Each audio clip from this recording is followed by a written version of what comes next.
Ladies and gentlemen, today's opponents on Man versus Train. At the crossing, we have Rick, a 175-pound frustrated man who's running late for work. And on the tracks, we have Bull, a million-pound freight train that takes a mile to stop. Let's see who comes out on top.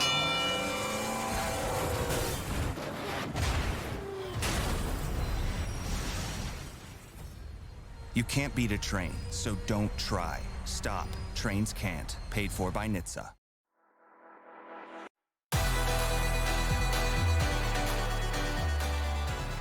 Welcome, everybody, to the Upsurge Contenders League. Tonight, I am your host and play-by-play caster audio, and joining me tonight on the desk is none other than Mikey himself. Welcome. I'm a new addition to the UCL broadcast tonight. Mikey, I know you've been a staple of the scene for a while, so thank you for having me on.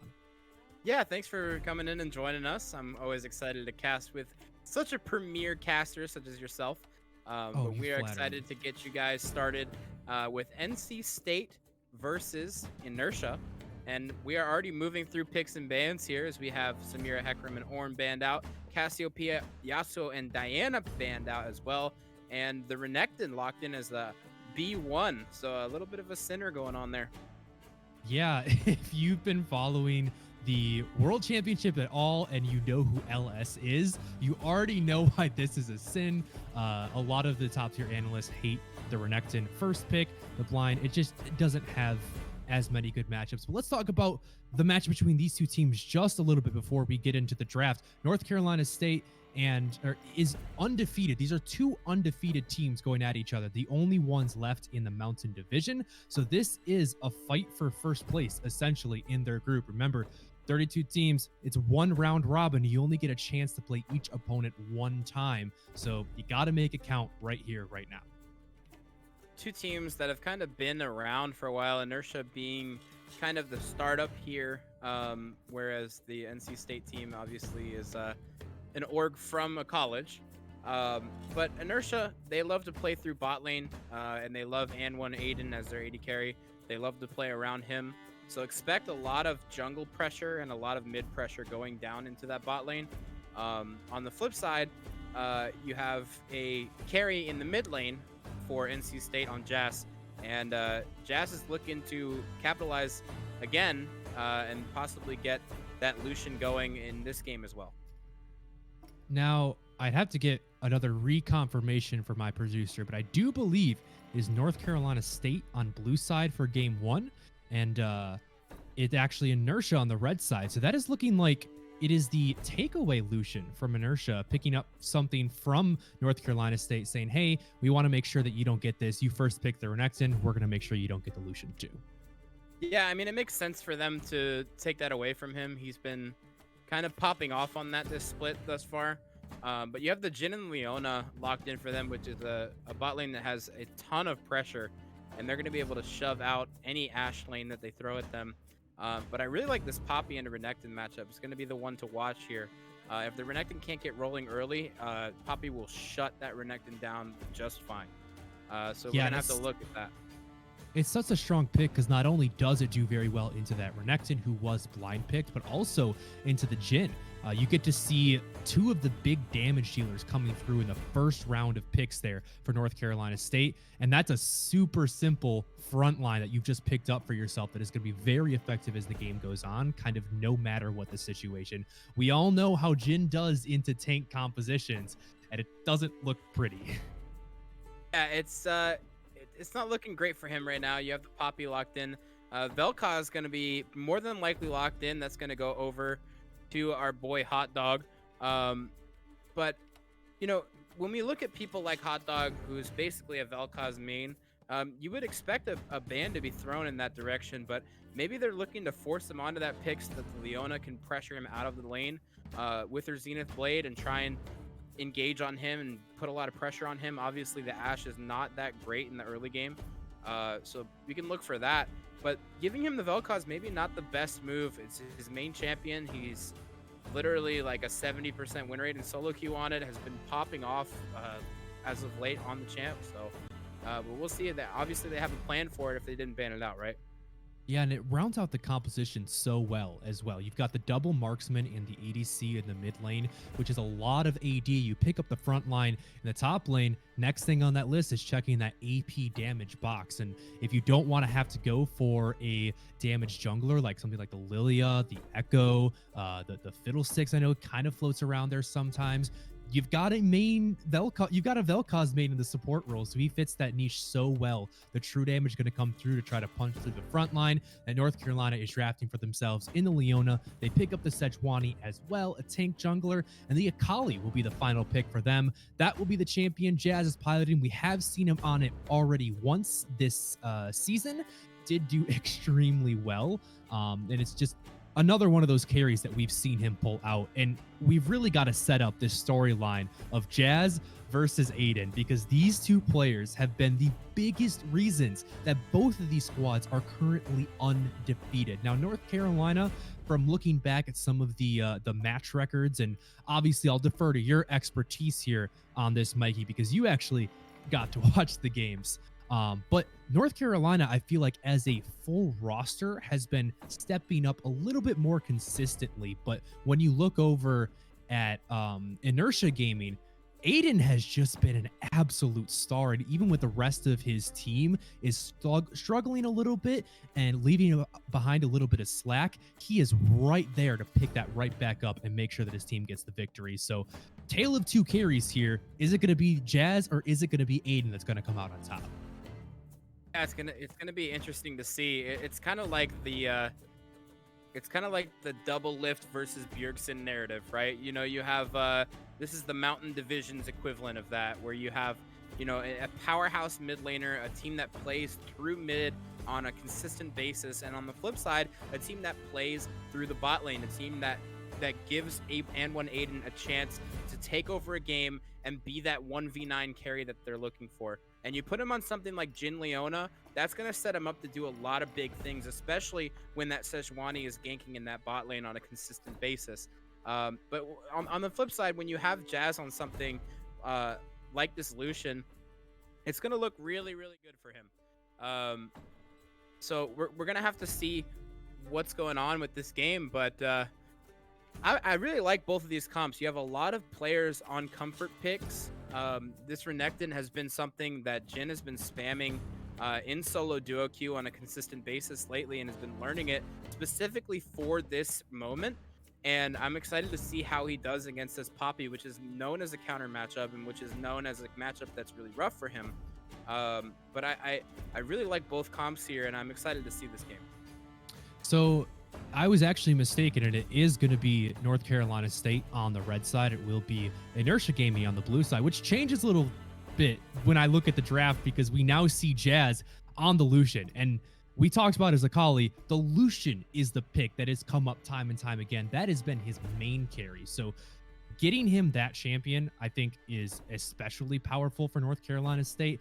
Honestly, I'm a big fan of their draft just overall. I think they have a good diversification of their damage profile between AD and AP. They've got a really good front line. They've got some pick potential. They kind of have everything they need for a successful game. They have a lot of opportunities to play through. When I look over at Inertia, though, things seem a little bit more limited. That Jin is a big question mark for me. Picking it so early, it's going to be going up against a relatively beefy front line in that Poppy, and my eyes are really going to be on this Sejuani to see what she can do in the early game to start to get this team ahead, because I think at an even state in gold, past the 15-20 minute mark, when we start to fight around these big objectives, the team fight is going to swing pretty heavily in the side of North Carolina State, at least if it's played front to back.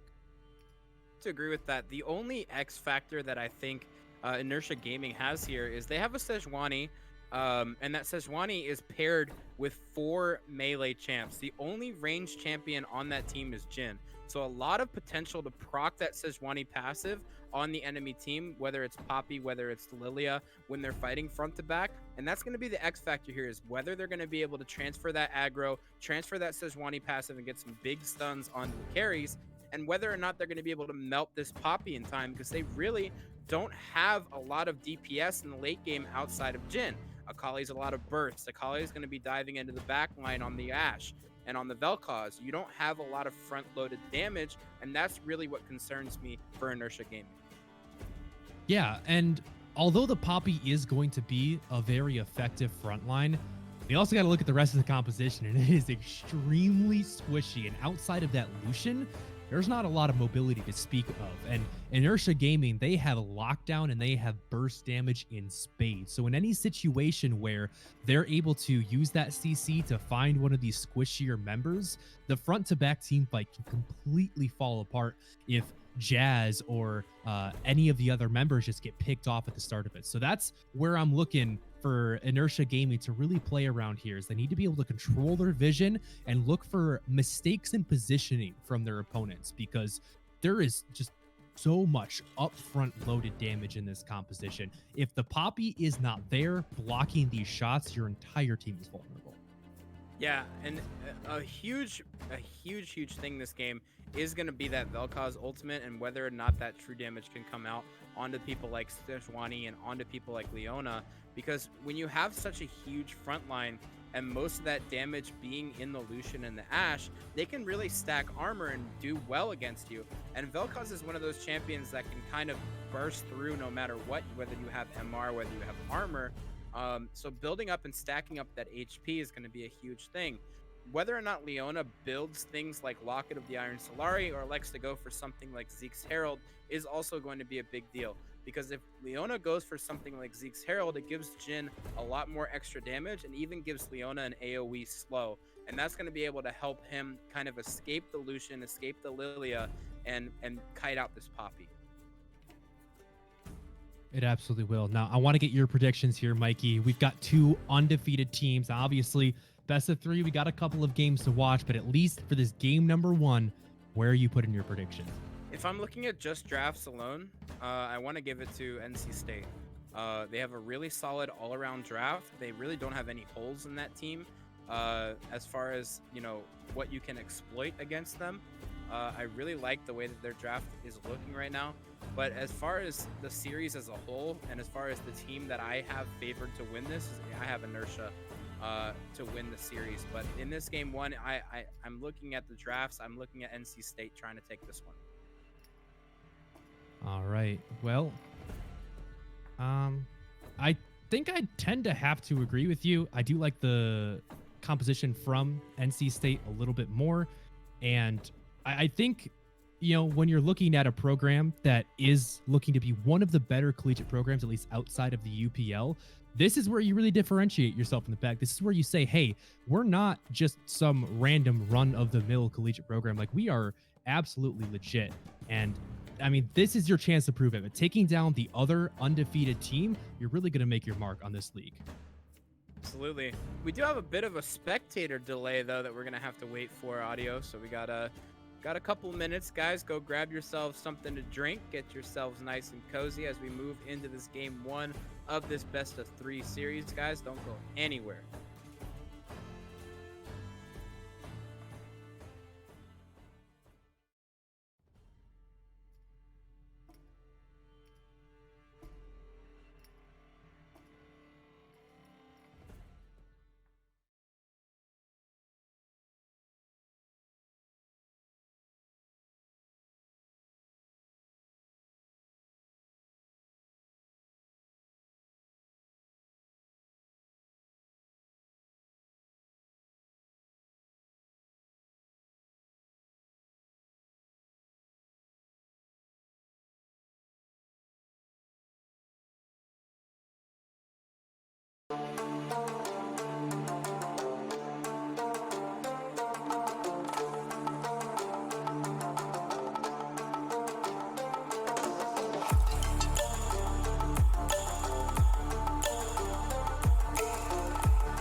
back, everybody. It's game one between NC State and remind me once again. I am Inertia so Gaming.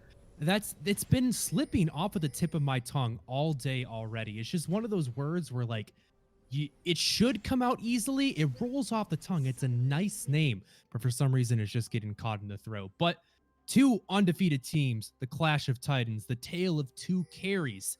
This is shaping up to be one epic tale. And it all starts with a level 1 at the line of scrimmage. Oof, hot dog lover.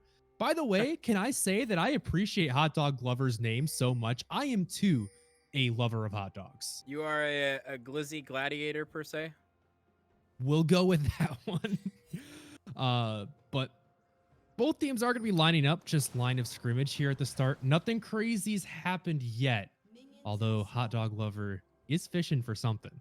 Looking for a little bit of poke, trying to force somebody back, but it's a pretty standard 5-point. Lilia might go for the cheese on these Raptors, though. That might be what Hot Dog Welliver is looking to force them off of, but Wolf Skull Rider, maybe? Yeah, it looks like he's going to go in and probably cheese these Raptors away from Takesler. And this is one of the strats that we've seen in Worlds. This is one of the strats that we've seen all over solo queue if you've run into Lilia and high elo.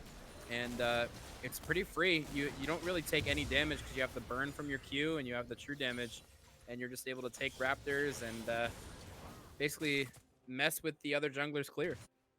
Yeah, and you can see Tixler realizes there's no way he's going to steal those away. Lilia just takes them too damn fast, and so he opts to instead just go to his red buff and continue his clear as normal, skipping the Raptors. But this will put Wolf Skull Rider at a bit of an advantage. He is going to be going to his blue, so it's not going to be the Raptor to his Raptor clear where you get as much golden experience in those first two levels as possible. But as long as, you know, Takesler doesn't go for the invade, this will end up being a golden experience advantage for North Carolina State's jungler. And we probably won't expect this Sejuani to full clear either way. But we do expect this Lucian to have this lane priority in the early game and look to roam around and try and shut this Sejuani completely out of the early game, while Lilia does a full clear for herself and gets a nice gold lead and a level lead as well. Sejuani looks to be prepping for a lane gank in the top lane, while bot lane goes poke for poke here. N1 Aiden and Reckless in a very pokey lane. Original Robert and Hot Dog Lover are taking advantage of that so far. Ooh, but Tixler has weaseled his way up here into the top side, and there's that stun. So easy to stack up and so easy to take down. Tixler grabs first blood. Yeah, that was really well played by him to be able to take the Gromp, recognize that the lane was slow pushing in the opposite direction, set up in that first bush, and get himself a free kill. When you have the Renekton W stacking that Sejuani passive so quickly, getting a nice chain double stun is so free, and Bob Timer didn't even have a chance to flash away, so really well played by them. Yeah, he is going to burn the teleport, so not too much loss on that play. Currently down about 5 CS with picking up a couple minions there under his turret. Meanwhile, in the bot lane, Hot Dog Lover, he's living up to his Vel'Koz main reputation as he is just putting down the hurt onto N1 Aiden. Already down to under a quarter HP and suffering a 10 CS deficit here, just 4 minutes in. Gonna be the tail of the tape here. The reason they locked in this Vel'Koz, they know N1 Aiden is the carry. They know N1 Aiden is the guy that they're gonna try and play this game around. So forcing him out of lane, forcing him to take a CS deficit and an XP deficit is a huge deal for them here.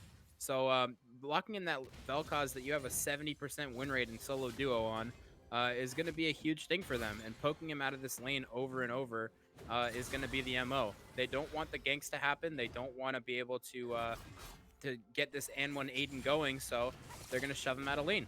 And that's exactly what they've done so far.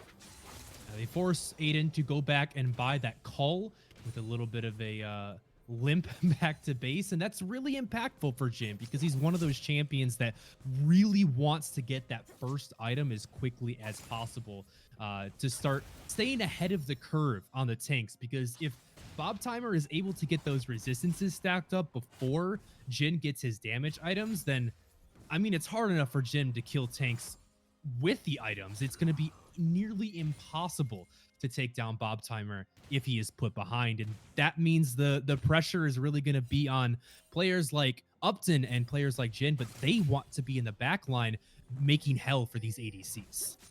Yeah, you want to see Upton in the late game able to jump on this Ashe and really just insta-kill her. That's the whole point of the Akali pick, being able to force out this mobile AD carry out of a team fight, as Amon Aiden looks for something on the original Robert. But, you know, when you're looking at this Akali pick, it's not for lane, obviously. You're not going to have Prio in a lane against a Lucian pretty much ever. What you're looking for is just to sustain through lane, basically come out relatively even, and get yourself in a position to one-shot Ashe or Vel'Koz in a team fight and give your team that immediate 4v5. Well, Aiden and Reckless are able to finally get the shove going here in the bottom lane. Depending on how much CS original Robert is able to pick up, Aiden has more or less done a good job at coming back from that early deficit that he was in. He's now back in lane, close to that level 6, and the call will start to stack up goals. So it's not the best buy. You would like to wait until you have money for that BF sword, but it's also not the end of the world. He is definitely made up for the first couple of levels. Yeah, he actually really lucked out with how much gold that he was able to back with, because being able to back for that coal is not necessarily a bad thing by any means, because you're really just looking to farm through this lane anyway. While this Sejuani tries to get you pressure, now that they're pushing back after this huge wave was stacked into their tower, we see Wolfskull Rider lurking around while Takesler is just taking this dragon. And it looks like Reckless we got an engage has the coming. flash over the knockup, but he's already put to sleep, and TP. Wolfskull Rider is going to be the stuff of nightmares. The TP looks like it might have been canceled there by Bob Timer as Upton joins the fight and takes down the jungler. Has to slink away. Don't think he has enough in the tank to find any more. Jazz has joined, and Takesler, that's not a fight that you want to pick. A bit of a noodle slap there in the top lane, and back down to the action. A stun under the turret, but Jazz will be able to dash away to safety. The end of it all, I believe that was a 2-for-1 there in favor of NC. Yeah, 2-for-1 in favor of NC, and in the meantime, Inertia was able to secure that dragon for themselves. So not necessarily a bad trade for them, but not the fight that you're looking for if you are the side of Inertia. You don't want them to be able to roam onto this bot lane and try and shut them out. Luckily, Jin wasn't able to fall because Upton had a really good roam and was able to kill off the Lilia. But all in all, it's a pretty even fight, and now we're dead even in gold, and we have a dragon lead for Inertia. And I think the most important thing is the fact that Jazz was able to pick up a kill in that fight. Upton has been doing a very good job at preventing him from getting a lead. He's been staying healthy all game. He's kept the farm close. But now that Jazz has that little bit of extra gold in his pocket, he really has the potential to start taking over this lane. You can see him starting to whittle away that turret. He's very close to picking up his first plate. Yeah, Jazz is going to be, like we said, the person to watch in this game. As he develops more and more of a gold lead on this Akali, it's going to be really hard for the Akali to be able to jump and one-shot him when he has that Blade of the Ruined King completed, because he's able to kite her out and sustain through the damage. In the meantime, though, Takesler and Wolfskull Rider, there's a bit of a XP and gold disparity between the two of them. The Wolfskull Rider is about 75% of a level ahead of him. So he's about to be level 7, while Takesler just got his level 6. But we're going to look to see where this Sejuani elects to throw that Glacier, because that's going to be a huge pick as to where this game is going to go next. Whether it's going to be mid, whether it's going to be bot, or whether it's going to be top. Yeah, and that experience lead is coming despite the fact that Wolfskull Rider level 1 stole the Raptors away, one of the highest value camps that there are. So Takesler doing a really good job in this game. It's not an easy thing to keep up and farm with a Lilia. Her clear is so incredibly fast. And Takesler, he's just going to walk up into this top lane and help Jin crash this wave. And in the mid lane, we see a bit of a scuffle. There comes that Bilgewater Cutlass. Buy a little bit of space, and Jazz will take a little bit of damage, but no worse for wear. Is going to have so much sustain to get himself through that. Yeah, trading ult with Akali there is a really, really good idea for Jazz to be able to do. His ult, a minute 30 from coming up. They're about the same cooldown, but having that kill pressure off of you is a huge deal for Jazz. As he Good gets ulted. flash there. He does get stunned up, though. Takesler is tanking up the turret, and Upton grabs the kill. A clean play. Oh, but from downtown, Wolf Skull Rider finds the snipe and makes it a 1-for-1. Wow, that was what turned out to be a really good play for Wolf Skull Rider, but a little overzealous by Jazz coming in and throwing the Ignite down onto Takesler. It was really big waste of a summoner spell that really could have helped him out in this lane. But now that he's down that Ignite, he has pretty much no kill pressure against this Akali, and Akali's going to be able to punish him. Yeah, that was the Runic Echoes damage coming through. I saw that Swirl Seed, but didn't expect it to be so great. Reckless now going in. He gets everything in the kitchen sink thrown at him, and he is regretting some of his choices right now. He'll be staring at a gray screen for the next 10 seconds, and it's another kill for North Carolina State. Yeah, I heard Reckless say that he was like, you know, brats are better than hot dogs, man. And Hot Dog Lover did not appreciate that and ends up killing him for it. So really unlucky for him to take that stance against Hot Dog Lover. Yeah, he has been really clean already on this Vel'Koz. He's living up to his reputation. And you can see he's going straight for that AP, double amp tone in inventory. State of the game so far is pretty even overall. We see a couple of hundred gold lead going over to the side of North Carolina State, but nothing too crazy. Remember, though, we talked about in the draft phase that at an even state, the team fight is definitely in the advantage to North Carolina, unless you can find some sort of flank, some sort of pick on one of these squishy members. Yeah, it's going to be really interesting to see how this Akali plays this lead now that she has, because like I said, this Lucian does not have kill pressure until that Ignite comes back up, because Akali can just sustain through the damage. But we got a dragon play happening right now. It looks like it's going to go uncontested. So that's another Drake going over to Inertia. So now 2-1.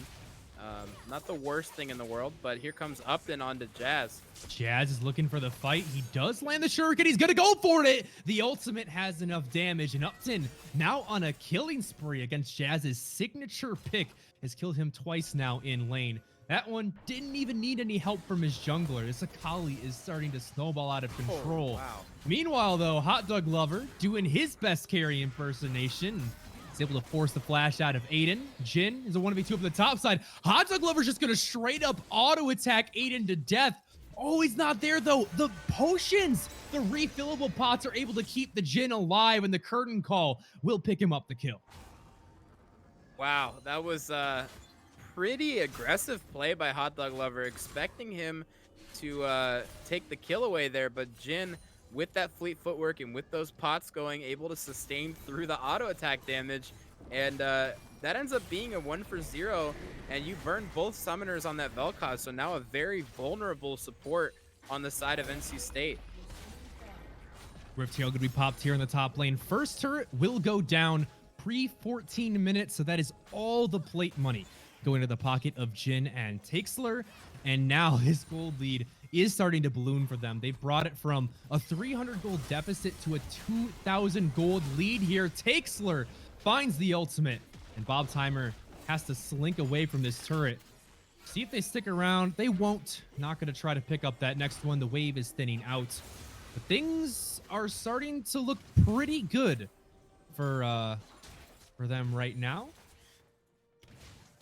Say so. I would say things are starting to look really good for them right now. You have, there's about a 1k gold lead, but when you have the objective pressure that they have given themselves with this top tower taken, with 2 dragons being down, you're really looking at a good situation for yourselves, as Upton may be caught out here. Oh, never mind, he's Akali. Yeah, He's going back in. Infinite mobility. He is going to be going back in onto Jazz, but meanwhile, in the bottom lane, Solar Flare going to come out. It's going to be popped. The Vel'Koz ultimate, and Hot Dog Lover just has too much damage, man. They're going to see if he can do anything to turn this one around. He flashes forward. Original Robert will be able to get out safely. Flash for flash with the kill, going over to North Carolina once again. Yeah, this is really, really back and forth game thus far. We have a lot of just swaying gold, just going back and forth. Hot Dog Lover now has a significant gold lead against Reckless. And really, the people that we were expecting to take over this game have really not done so thus far. I know, obviously, as we scale into late game, it might be a different story. But right now, the story has been Upton and not N1 Aiden.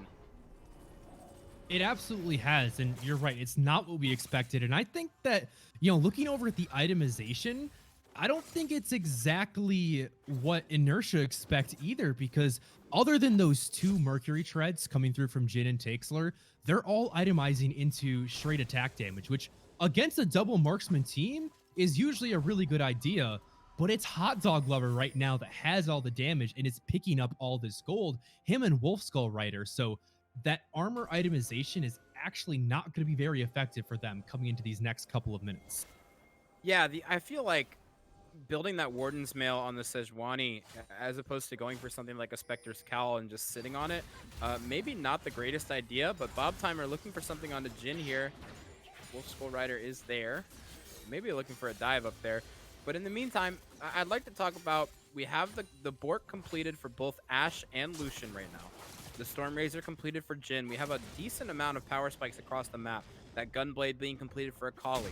The Bork being completed for this Renekton. It's going to be interesting to see how this next dragon fight plays out in about 45 seconds. And whether or not you're going to be able to put yourself in a position to be on soul point, or whether you're going to take that soul point away.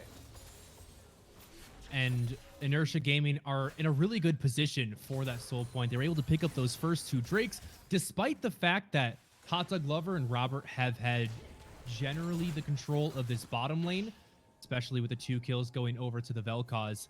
But this is kind of the position where now you have to start contesting these Drakes. Otherwise, you're just giving over so much pressure. And Wolf Skull Rider, he gets caught out. This is not the time to be going down as a jungler. In the bottom lane, it's the carry. It's Hot Dog Lover, and he's going back to base the expressway. Bob Timer, though, is going to show up and try to turn this one around. He is incredibly tanky. And we'll see if North Carolina can find any retribution for their fallen support. They actually took Taxler down off screen as well. So this is the jungler advantage, the smite advantage for North Carolina. That should be the free dragon. And Inertia You got Gaming yourself a just back off tower from top lane as well. So a really good trade for NC State there, as they're able to get themselves in a position to move into this mid game. They have a lot of pressure in that top lane. The Renekton split pushing away another tower. And now they can look to swap lanes and maybe look for a second Rift Herald for themselves, as that's going to be spawning in a little under a minute. So we're going to look to see whether they're going to send the bot lane up there and hope for the best, essentially. Obviously, you want to grab that Rift Herald for yourselves, but here comes Wolf Skull Rider and Jazz onto this bot lane. Flash forward, the Zenith Blade going to find Robert, but he cleanses out of it, and now Reckless is in a bad position, but he goes golden to stay safe. Hot Dog Lover puts himself in the ultimate, but it just roots him. Bob Timer is doing what he can to soak up damage. He takes down Reckless, and now North Carolina is looking for the engage. Upton flashes just to get in range, and there comes the damage getting through. He's not able to finish off the kills, though. So many low health bars. He eventually goes down, but it's a 1-for-1 as Wolf Skull Rider shuts down Upton. And it does look like everybody's gonna back away. I thought that was gonna be so much bigger than it was, but both teams only lose a single member. Yeah, Akali and Upton was just a little bit early on that perfect execution. The second proc of it, not able to finish anybody off, and actually has to go for the Q to finish off Jazz. But a really well-played fight by NC State to be able to kite that out and stay alive. And it's like you said, you think that composition has the advantage in these team fights, and they really showed it there. Yeah, lots of CC was the reason that Upton was not able to actually get up onto the back line. But, I mean, he's still 4-1. This Akali is so incredibly dangerous right now. And like we've said a couple of times now, there's a lot of squishy members. So although Bob Timer has been doing a good job of keeping the backline occupied, it's not really the backline that North Carolina need to be concerned with. They need to find a way to keep their members safe from this Akali, who is just gonna, it's her mission to make their day a living nightmare. Yeah, and you have a lot of gold going over to M1 Aiden in that last skirmish as well. Able to pick up a kill and a couple of assists for himself. Ashult barely gonna miss. Woo, that was close. But able to pick up a couple of assists and a kill for himself. So now sitting on almost the amount of gold he needs to get that rapid fire cannon. And when you complete that item, that gives you even more pressure for something to be able to hit these backliners with some decent force, because Jin can walk in and out of fights when he's able to crit. He's able to kite in and out. As long as he has a little bit of peel, he can do that freely. So it's going to be really interesting to see how this next fight plays out. We have about 5 minutes until Oh blue man, buffs. Upton, he laid the trap and Jazz fell for it. Hook, line, and Jeez. sinker. Mark up another solo kill for Upton. Jazz is not having a good day today. The blue buff and the dragon would be spawning together, but it looks like they will not be. Dragon spawning in about a minute 30, a little over a minute 30, but that's going to be the next fight. That's going to be your next what we're looking at to see how these teams are going to move through this mid game. Akali sitting on a decent amount of gold, 1400, may be able to pick up the Zanyas and complete it for herself, but we have a decent amount of things happening around the map. We have the Randuins completed for that Sejuani. That rapid fire cannon has been completed by M1 Aiden, so he's about to start hitting like a truck, and that's going to be huge for this next team fight in about a minute here as we look on this next dragon. And for North Carolina State, I really want to see Hot Tug Lover getting a bit more involved in these fights. The last one in the bottom lane, he didn't have too much of an impact, and it definitely showed. There is still next to zero magic resist coming through from any of these players. Even the Akali now finishing the stopwatch. There's 2 Merc Treads, and that's it. If Hot Tug Lover is able to get some good poke damage down, or more importantly, get a good ultimate lined up, this can very easily swing back in North Carolina State's favor. Yeah, that's very true. Hot Dog Lover, not really with the best positioning in the last fight. I'm looking to see him improve on that. Now does have the heal available, so able to give himself a little bit of extra time and a little bit of extra mobility to kite around the next fight. But we have Dragon spawning in about 10 seconds. Looks like NC State has taken priority of the river, and they're going to be clearing the vision on the side of Inertia. Now, Inertia is going to have to push into this dragon and get themselves in a position to take it, whereas Jin just eat over that wall, and it looks like they're going to start it right up. So the NC State, knowing that they don't have vision of this dragon, is going to start it up. We're going to see if Takesler is going to give himself a chance to steal. He goes in. Here comes the fight. Immediately knocking Takesler into the wall so that he can't smite it away, and everybody's just going to walk out. Meanwhile, though, Upton has been in the top lane farming this entire time. He is currently on that inhibitor turret. It's already down to half HP, and if somebody doesn't go back to answer him soon, that one's just going to fall. So the dragon picked up, but it's traded for an inhibitor turret just 23 minutes in. Yeah, I like them opening up that side of the map a lot. The only thing I don't like is now you're putting pressure on that top side to try and take the inhibitor. You're giving somebody a very long lane to farm in, and I don't really like just putting all your pressure in that one lane, but you need to crack mid lane. That needs to be your priority as of right now, and I think seeding that dragon and giving yourself an opportunity to take an inhibitor tower sounds good in practice, but when you actually give it a shot, it's not a worthwhile trade, because you just gave up a second Cloud Drake, that is, where you're giving ultimate cooldown away. You're giving yourself, basically you're like, oh, I don't want soul point, which would have been shaping the way the rest of this game played out, and you're giving somebody a long lane to farm in. That Lucian's going to be able to free farm that lane for the next probably 15-20 minutes, and I mean, what do you gain off of it? Just a tower. You don't gain an inhibitor. You don't gain any additional map pressure. It's just not the best call, I would say. Yeah, at least they didn't actually take down the inhibitor that would cause the super minions to just permanently push that wave in, and you're giving so much gold and XP over to your opponents. But we'll see what they are able to do with that opened up map pressure. It is at least a point that they can play around in the future. And now 24 minutes in, just shy of 25, the Baron is on the table. We can start to see the core itemization coming in across the board. Hot Dog Lover still not with that first AP item built up yet.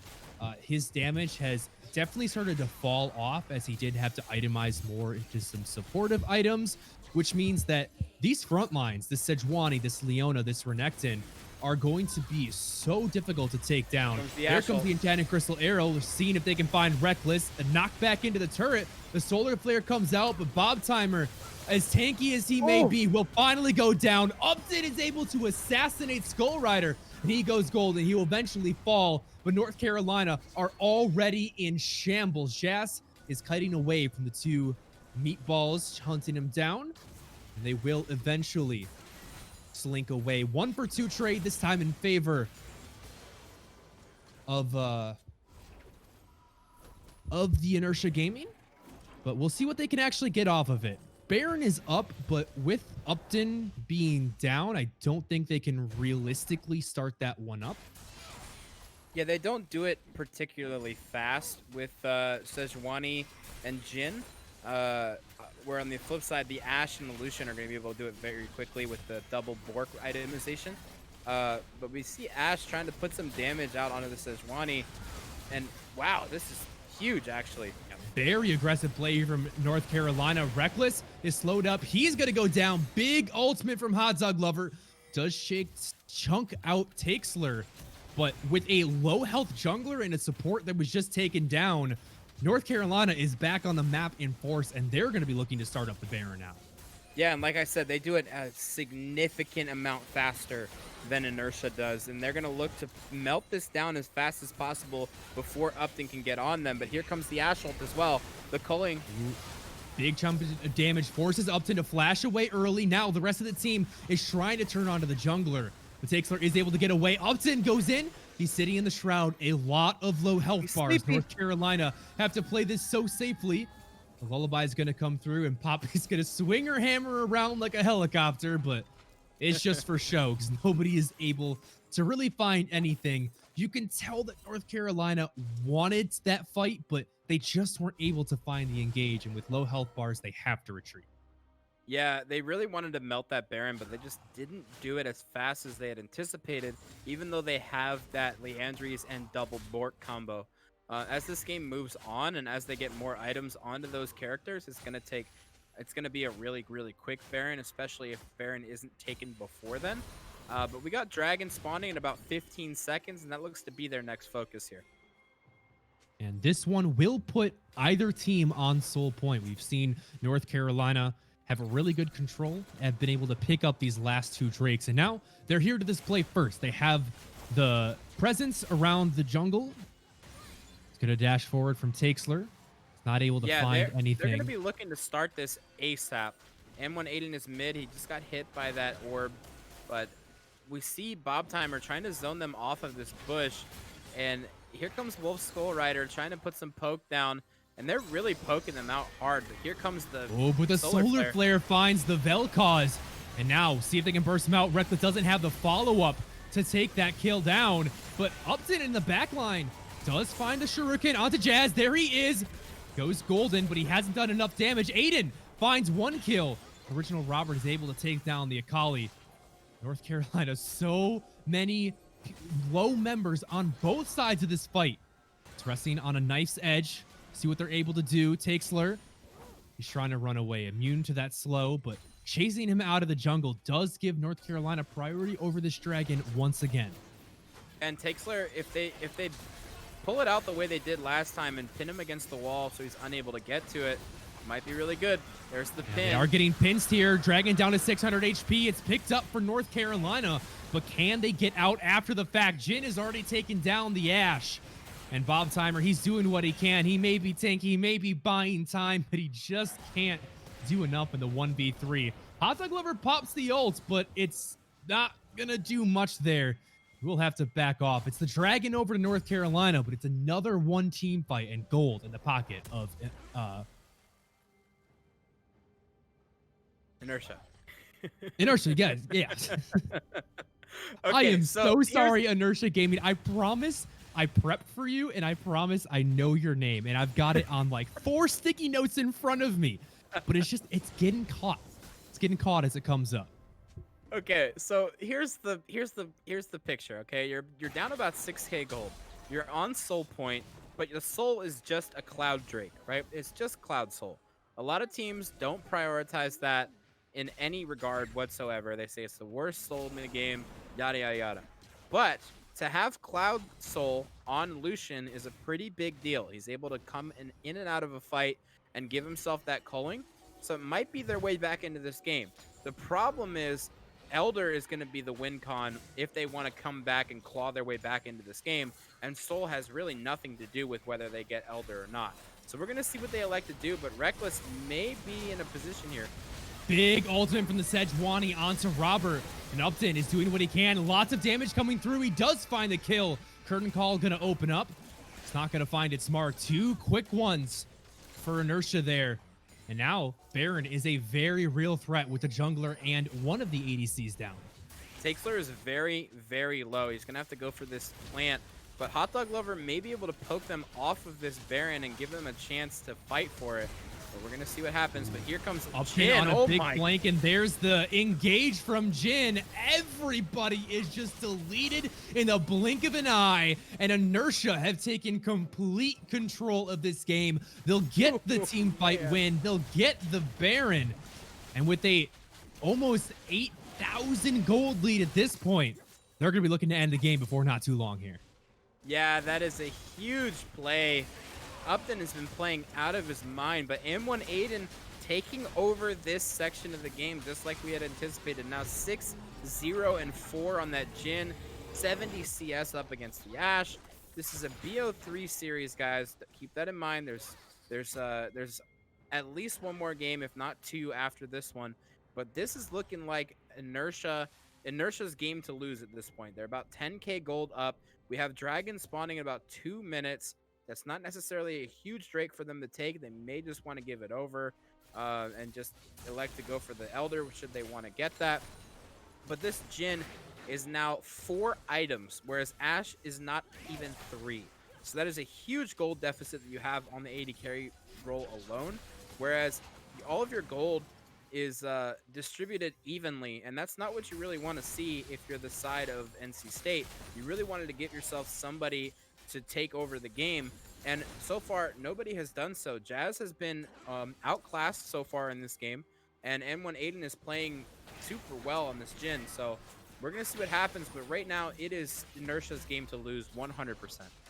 And it starts to beg the question, what adaptations do North Carolina State make going into the game 2 if they aren't able to bring this one back around? Because you got the priority picks onto Jazz and Hot Dog Lover, and you also had a really good start to the game with Wolf Skull Rider stealing away those Raptors, the bottom lane able to force Jin back for an unideal recall on the call. But now Jin is going very aggressive. He gets tagged up by the Enchanted Crystal Arrow, and watch out, eat! Wolf Skull Rider gets a shutdown. 800 gold into his pocket, but it might just cost him the bases. Bob does take a huge chunk of damage. Inhibitor already go down. Inertia Gaming wearing their capes of purple with pride, and this base is falling into shambles here. Yeah, this might be the last portion of this game that we see. Whether they play this right or play this wrong, it's looking to be the game's final push here. That is huge damage from M1 Aiden. That rapid fire proc essentially taking Jazz out of the fight before it even starts. He will stick around, but the inhibitor is going to fall, and eventually, North Carolina State will just go back to base. The Dragon spawn here in just a few seconds. This won't be Soul for Inertia, so it's not a huge deal if North Carolina gives this one over, but it is going to put them at Soul point. So in just a few minutes, they are going to have to fight whether they like it or not, if the game's not over by then. Yeah, and I don't necessarily think you have to fight for Cloud Soul. It's one of those souls that is not gonna change a lot of the game unless you build a comp that really works well with it, where both of these comps, they don't really use Cloud Soul that well, apart from maybe just the Lucian, and obviously Lilia loves move speed, but it's really the worst soul in the game. He pops the stopwatch. That had to have been a misclick, unless he's just baiting in his opponents, and Enchanted Crystal Arrow will find him, and now he's in a 1v5, and I don't think all the stopwatches in the world is going to...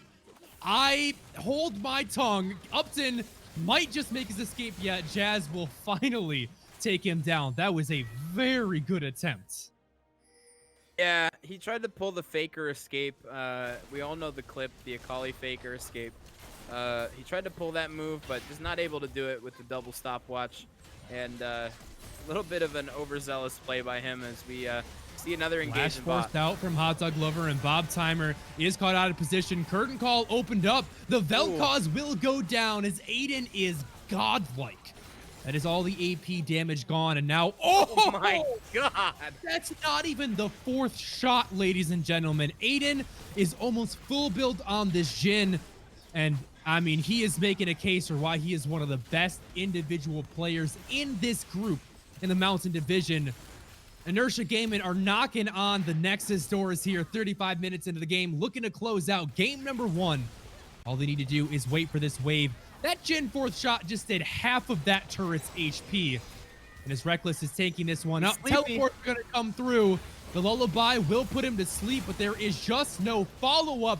Even in his dreams, Aiden is too much for North Carolina State to handle. Upton is gonna find the burst. Aiden will pick up credit for that one and pad the stats. Boys and girls, we're heading to a game 2, and Inertia is coming in with a big momentum swing. Yeah, really, really well played game 1 by them. It's honestly the least clean that I've seen Inertia play all split, and yet they're able to secure a game 1 in still a decisive fashion. Really, really well played by both Upton and Aiden in that game. Upton able to get his team rolling and get Aiden in a position to carry as hard as he did in that late game. But we're looking at game 2. We're looking at seeing what adjustments they can possibly make, because like you said, they got these priority picks. They got the Lucian, they got the Vel'Koz, which they really wanted. They really were picking for that comp, and it just didn't work out. So we're gonna see what they elect to do, and maybe ban that Akali away, give this Lucian a chance to get into the game. I feel like that has to be the play here for North Carolina State. Jazz does not get off the ground. This team just does not look as good overall. And that Akali was able to really just keep him in lane, keep the game state relatively even. And even when he was able to get that early kill from the bot lane Scourge, it was the Akali who is consistently in these fights, finding the backline, creating havoc, and just making the double marksman composition, the very immobile and very squishy backline composition for North Carolina State, really hard to pull off. If I would have to recommend a suggestion for the draft phase of game number 2, I'd say draft at least a little bit more protection for your carries. You've got all these star players, but a single Poppy does not a front line make. The Poppy was mainly focused on keeping the backline of Inertia busy, but there was nothing to stop Akali from just running wild. So we will see what they're able to do in this game, but it is going to take one hell of a performance. But hey, if you guys at home want one hell of a performance out of your keyboard, you want to look no further than Kono. If you're looking to take your game to the next level, it all starts with your peripherals. From keyboards to keycaps, mice, and more, our friends at Konos have got you covered. They work with the world's best designers, inventors, and makers to bring you some of the best gaming peripherals around. Kono have been a huge supporters of us here at Upsurge, and we are incredibly thankful. They've made so many generous contributions to our prize pools. If you ever find yourself in the need of a new keyboard, head over to the Hexgears X1 RGB low profile Bluetooth mechanical keyboard. I don't think you could get more out of that machine if you wanted to. And the best part, is you can use the discount code UpsurgeGG for 7% off your first order. If you want more information, head over to kono.store to check out all they have to offer. That is KONO.store. Kono, discover amazing products. We're going to head into a short break, though, as we get ready for game number 2. Don't go anywhere. The battle between the two titans of the Mountain Division is coming right back.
back, everybody. It's game 2 between North Carolina State and Inertia Gaming.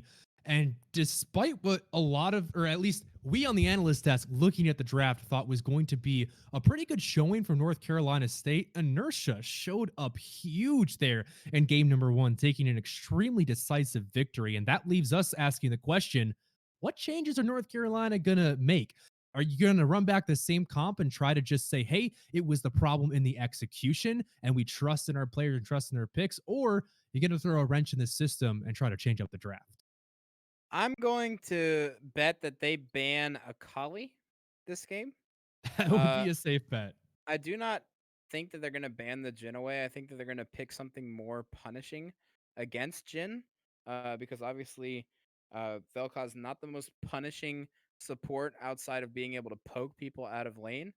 But we're going to see what they like to do. I would expect a lot more engage out of the side of NC State this game.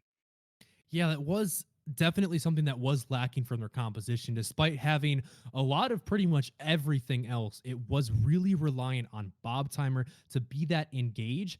And it just felt like while he was doing so, there was no protection for the back line. It was essentially the one front line and 4 squishy damage members. And that is a dream scenario for an Akali. Upton, I doubt he'll get back on that champion again, but if he does, I mean, oof, I'm ready for it. I'm ready to watch it because it was honestly pretty fun to see. Yeah, absolutely. This is going to be an interesting game too, because I think it's going to be a complete 180 on comps this game for the side of NC State. I think they're going to like to go for a wombo combo team fight composition as opposed to going for what they were going for last game, which was just a lot of poke and a lot of siege. They weren't able to get in position to be able to siege anything last game as they just kind of got rolled by Akali and Jin. But as this game goes on, we see Yasuo getting banned out first. Yeah, draft phase has started up. The Yasuo, the first ban on the table. See that Cassiopeia follow as well. The big old tank, bruiser, assassin, mage, whatever other role he fills in the Ornn will be taken off the table, as well as League's newest heartthrob, I will say problem almost, in Samira is also not going to be let through. I do believe we saw North Carolina pick up a win with the Samira as it was let through in previous weeks, but not going to happen this time. Yeah, and we see the expected Cassiopeia ban. That's right at An1 Aiden. He is a Cassiopeia main. He's one of the best Cassios in North America, period. So definitely a target ban there. But the Samira we've seen in previous series across the board in UCL has been relatively very, very successful. Relatively, I say. As she's got a win rate of about 65% in UCL, period. So expect that to be banned out across the board in most UCL games here, as the Graves gets locked in for NC State. So definitely 180 from them last game, as you got the Graves locked in for them this game. Yeah, it does fit a similar role as Lilia. You're going to have a lot of really great clear speed, some good skirmishing potential, but this time a little bit more AD heavy. And this was a trend that honestly I thought might have hindered North Carolina a little bit last game, where they focused a lot on their carries in the AD department, and it made it really easy for the incredibly tanky front line from their opponents to just build 1 or 2 items and essentially for the rest of the game take 0 damage. It is going to be the Ashe and the set locked in on the other side. We'll see exactly where that set goes. He's a champion that can be very flexibly played. I love the set pick here. I love the set pick. The Renekton was banned out. You expected them to want to lock in that set first, but instead they like to go for Graves. They open up the set pick for the enemy team, and really the only thing on the board that can really counter that in the top lane, as far as like super hard right now, is going to be that Mordekaiser. And I don't think that Mordekaiser is going to be played this game, but I could be wrong. The Graves is there, so giving some AP damage may not be a bad idea. But then you open up the window for that set to be flexed into the jungle, that set to be flexed on support. So we got the Jin locked in as well against the Ashe. We saw that matchup last game. And that's going to be a matchup to look at this game as well, as it's flipped. Original Robert on the Jin, whereas M118 is on the Ashe. And then Orianna locked in for Jazz this game, huh? Yeah, it's definitely an interesting one. It's North Carolina really showing their hand here extremely early in the draft. You now have shown your jungler, your ADC, and your mid laner all essentially blinded, save for that Jhin. You did see the Ashe coming through. But this is going to make it pretty easy for their opponents to just build a really tanky front line. Again, we already saw the Sejuani, the Leona coming through. It was extremely effective. North Carolina was having a very hard time punching through those defenses and locking in an ADC that historically really struggles with the front lines. I mean, obviously, Aiden did a very good job of it last game. He didn't really have any problems, but it could prove difficult for them if the Sejuani and co comes through once again. Yeah, and the Leona going to get locked in for Reckless once again. Reckless is known for these engaged supports. He recently role swapped this season over to support and has been playing things like Nautilus, like Thresh, like Leona, pretty much every game this split thus far. So really no surprise that he's going to be on Leona for 2 games in a row now. The Ashe Leona lane is a lot of chain CC, so I expect them to go heavy damage in jungle and hope to just throw ganks at the bot lane once they hit level 6. But you got the Morgana banned out. The names on the stream are a little messed up, as you guys can see. Hopefully we can get that fixed for you. But we see Leona, we see the Syndra banned out as well. Inertia, I like their draft so far. That I want to see where this set is going to go, because I like it in both jungle and top lane right now. But we're going to see what they elect to do, is that Akali's probably going to get locked in once again for Upton. And so surprising a little rough that champion got let through after what we just saw in the last game. And still, we see a very squishy composition coming through. Finally, we will see a bit of a front line coming in, and it's the Alistar to supplement. I think this is going to be the most important change that North Carolina has made in game number 2 with the draft, having at least something to protect your squishy members from that Akali. Now, if Upton dives in, you at least have the possibility for the headbutt to knock her up inside of the shroud, as well as the the pulverize to knock her up in the headbutt to keep her away from your carries. So I think this is going to go miles for North Carolina State to really fight back in this game. We should see a Zac coming through. That is something I didn't expect. Wow, so they are electing to go for a super hard team fight composition here. The Akali able to get into the back line, assassinate the Jhin. You have so much engage from Ashe, Leona, Set, and Zac. They just set up whatever you want. I really, really like this comp this game. It's a complete 180 from their last game's comp. But on the flip side, you have Maokai into Set, which is not the greatest matchup for Maokai. But if Maokai can get a few items, get that Bramble Vest, get that Ninja Tabby, Set won't be able to do much into him. And that's going to create a little bit of problems for this Zac, because you're looking at these lanes, right? Really, the one lane that you're going to be looking at is Orianna, because Maokai can cancel your E with his Q. Alistar can cancel your E with his W if he's quick enough, or his Q. And really, the one lane that you can engage on is going to be Orianna. So I'm gonna look to see this Zac get this Akali going in the early game and get this Akali ahead like last game, and maybe see if they can roll that over into a lead for bot lane. Yeah, and this composition from North Carolina State is one that needs a lot of time to get up off the ground and get going. Jhin talked about he needs a couple of items before he's really starting to do damage to those squishies. A lot more items if he ever wants to start scratching the incredibly high health bars of the tanks. Orianna and Graves are champions that want a lot of items, a lot of gold before they can really be effective. And with all the engage coming through from Inertia, I can definitely see how this could be difficult for North Carolina State to bridge that gap from the early to the late game, because we saw how prone to skirmishes Inertia was. How many times did they just throw themselves at that bottom lane, throw in the teleports, everything they could to just make this game as fast-paced and as chaotic as they can. This is a composition that really supports that strength. And honestly, it worries me a bit for North Carolina. This team was undefeated, had not even dropped a single game coming into that last match.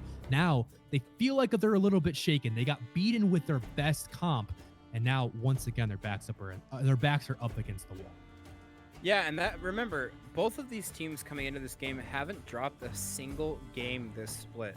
They're both completely undefeated, absolutely no games dropped. So looking at whether or not they can bounce back after a game 1 defeat is going to be huge for them. This is definitely a coachable moment for them, and knowing that you can come back from a game 1 defeat and get yourselves in position to win a series is going to be a huge deal for them. So looking at that as something that we can see this game. But on the flip side, you know, you asked me last game, we were looking at the drafts, you were like, hey,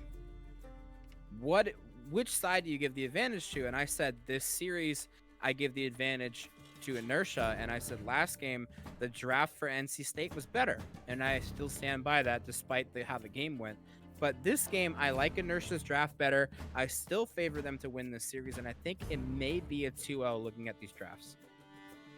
It's certainly shaping up to be so. I mean, it's just got to be so difficult, even for the mental of North Carolina, when we keep talking about this. They got everything they wanted. When you look at their past games and how they have won them, it's the Lucian. You check that box off. It's just so much that they had, and it just didn't look that good. It didn't look at the same level that they've been playing all season long.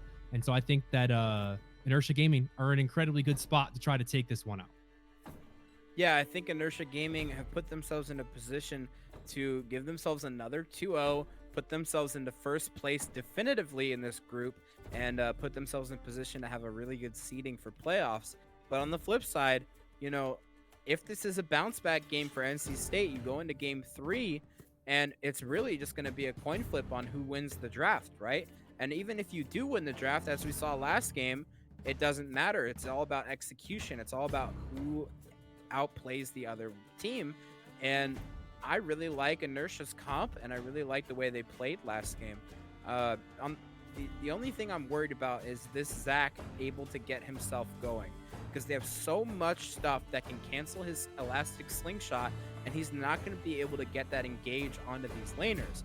That's my only concern here, is if this Zach can get himself in a position where he is the counter engage and not the engage, then he can be really, really good here. But if he's forcing engages onto these laners, he's going to fall very, very far behind this Graves very quickly. Well, this is definitely shaping up to be one hell of a match. And of course, none of this would be possible without our parent company, Unified Esports Association. The UEA is a Kansas-based company that oversees multiple projects that specialize and operate as a dynamic pipeline within the esports industry. They provide shared experiences that directly serve collegiate, youth, hobbyists, and amateur video game players at every single stage. They started out as a small student group out of Wichita State University, but since then, the UEA has grown to be a veteran organizer to tournaments and events throughout the U.S. They host tournaments for games like League of Legends, Rocket League, as well as Overwatch. And if you want more information on them, go check them out at uea.gg. We're going to be going to another short break, ladies and gentlemen, as we get into what could potentially be this last game of this series. Will Inertia Gaming be able to close this one out against the undefeated North Carolina State, or will North Carolina be able to get their act together and take us to a game 3? Don't go anywhere if you want to find out.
back, UCL fans, to this matchup here in the Mountain Division. Two undefeated Titans going head-to-head.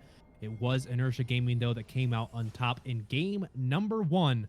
We'll see if North Carolina State is able to clap back once again, moving out in that line of scrimmage.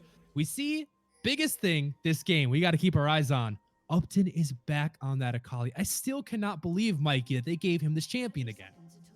Yeah, it's really insane. We both expected a ban at least in the second rotation, whether it was in first or second here, and it just didn't come out. So they looks like they feel confident that they're able to shut down Upton, and they're feeling like, oh man, maybe he got lucky last game, maybe he got a lead because of a certain misplay, and they think that they can play against it, and I respect that. But we're looking at these drafts, and it was like we were saying before. It's gonna come down to whether this Zach can get somebody rolling, because if he cannot, this Graves is going to outfarm him by a significant margin, and he's gonna fall behind very quickly. So that's gonna be the one thing to look at this game. The bot lane matchup's not very volatile here. Obviously, if somebody kills somebody else, then it's probably okay. But you have Cleanse Exhaust on one side and Heal Ignite on the other side. There's not too much kill pressure on the Alistar. He can just kind of headbutt them away, and that's that. But we're gonna look to see this mid lane once again, because Upton was the star of the early and mid game last game, and we're gonna see if he can get going this game too. Yeah, no late invade coming through this time. It's actually going to be a leashless start here for Wolf Skull Rider. Going to be going into red into his Raptors, and early push for Robert and Hot Dog Lover, thanks to not having to help their jungler out. Should hopefully get them quicker to that level 2 where Alistar actually becomes a champion. Yeah, Alistar is not the greatest level 1 champ, that's for sure. As Bob Timer and Jin get a little bit of trading up in that top lane. Interesting to note, Bob Timer did elect to go for that Aftershock as opposed to Grasp, so he's not going to be looking for auto attack trades and really trades in general. He's just looking to survive through this lane and get himself into a position to be that tanky frontline engage that they need. But if he gets a good amount of ganks thrown his way, Jin can really take over that top side. So we're gonna see if that ends up being a volatile matchup, as Bob Timer did take that Aftershock. Yeah, it's a very greedy rune choice, because you're already in a situation where the composition for North Carolina State needs a lot of time to get up off the ground. There's lane pressure in almost all 3 lanes just across the board for this team. And the Aftershock is going to be really great in later team fights, which is going to be the win condition of North Carolina State. But as you said, it makes that laning phase oh so more difficult. And with champions like a Zach, with champions like an Akali, with all this engage and dive potential, Bob Timer's gonna have to be really careful here. He does just barely avoid that face breaker, and we'll try to pick up some of the CS under the turret. Yeah, and Bob Timer looked really solid last game on that Poppy. It looks like he's learning these tanks. He's getting really good at playing them. It really has just been the story of Ornn all season for him thus far. But, we saw the Poppy come out last game and not really able to make the impact that we maybe would have liked to see, because Poppy lacks that engage potential. Whereas this time, if he's able to play as well as he did last game on this mouth, oh, here comes Wolf Skull Rider coming in with the early gank. Jin really has nowhere to go. Not even going to blow the flash. He's accepted his fate, and first blood will go over to North Carolina jungler. A great start for their comeback. Yeah, that's what you like to see. And it was like I was saying, when you're ganking this top lane, whoever gets that core item first, whether it's that Bramble Vest or the Blade of the Ruined King or Bilgewater Cutlass, whoever gets that component first is going to end up getting themselves ahead and getting themselves in a good position to win this lane. Even if you have Aftershock, it's hard to kill anybody when they have so much extra resistances, even if it's not the best rune to take, in my opinion, in the matchup. But we have a good lead already for Wolf Skull Rider on this Graves, sitting at about a half a level over Takesler, maybe a little more than that now that he's cleared this Gromp. But something interesting to see here is where Takesler is going to take himself and whether or not he's able to get a successful gank off. Because like I said, if he's not able to get somebody rolling here, he is going to end up being very, very worthless. And here he comes. He's on looking the here in the mid lane. Jazz has stepped very far up in this lane. He's going to get pulled back. No mana, but Upton does not land that Shuriken. And with a teleport coming through, it is going to be Inertia just backing off. A TP Bob for Timer. essentially nothing. But Bob Timer, he might have been a little bit too green. Nah, he's just going to walk away. He's throwing down a little bit of poke. He's being a nuisance. But nothing's really going to come from that play. Teleport taken out there. He's going to give them advantage. And now Upton, ooh, could be in trouble. A fancy footwork there. Can he find the kill? He takes a couple of turret shots. He's sitting in that smoke, but he is oh so dangerously low. Has the flash away. Jazz has the flash to follow, but I don't know if he has the mana. There it is. The auto attack with the Q and W will finally find enough damage. And a little bit of over-aggression is going to be punished, but Jazz might trade it right back. The shield is going to keep him alive just long enough for Bob Timer to come in and save the day. Meanwhile, Jin has been picking up a lot of free farm, and now Upton is going to teleport back into mid lane. It's confusing to have somebody named Jin and then a champion as well named Jin in the same game. And that's 2 games in a row now that we've had this issue. But guys, when we do mention Jin, we are probably talking about the top laner for NC State. More than likely, no, not for NC State, for Inertia. Ooh, the headbutt pulverize will find Aiden. He's going to flash away. Going to be stunned up. Reckless is going to flash over the wall. And a quick engage there is going to blow a lot of summoner spells, but at least Aiden and Reckless will escape with their lives. I was something interesting to note as I throw this note over to production. The scores are backwards as of right now on stream. Hopefully we can get that fixed soon. But we see the Zac not with any kill participation. We have 2 KP on the contrary for this Graves. So thus far, Graves really doing a great job getting the ball rolling and getting himself a significant lead against this Zac. And it's going to be interesting to see how this game plays out and whether or not Zac can get himself in a position to get himself rolling. And here he comes in for a mid gank. There's that slingshot. Jazz is pretty far up, but he has so much help coming in behind him. The cavalry is here. And Tesla, he's going to get... just have to flash away from that Maokai ultimate. From downtown, Wolf Skull Rider will proc the passive. Do they have enough damage to finish off the blobs? One more, the shockwave will finally find the kill. And it's a kill onto the jungler and a wave shoved in here. North Carolina State are doing everything they can to make sure Jazz is set up for success here. Yeah, Jazz really doing the Jazz thing that we expected him to do last game. We just didn't see it. So this game really showing up on this Orianna, getting a huge shockwave, able to secure a kill there. And now you got the ball rolling for this Orianna, no pun intended. And you're looking like NC State is looking to bounce back in this one. They're feeling good. They got the momentum on their side, and we're gonna see what happens. But this is a huge lead in mid lane and jungle right now, and Zac almost is essentially out of this game right now. And it's always a great thing to see when the late game scaling composition is able to get a lead in the early game, because it just accelerates that win condition so incredibly fast. And if they can get to that point where the Orianna and the Jin are able to come online, hold that thought. Kessler, he's going in for a 1v3. Solar Flare is going to land, and Robert is extremely low, but the jungler has already fallen. The damage is coming through. And North Carolina State are starting to run away with this team fight. Hot Dog Lover and Original Robert have to back off. But after he gets to safety, the curtain call is going to be open. Aiden is not long for this world. It's 3 kills for 0 in favor of North Carolina. They are now 2,000 gold up here pre-10 minutes. Yeah, this is really, really, really insane. I feel like I'm jinxing them by saying which team I like the draft more.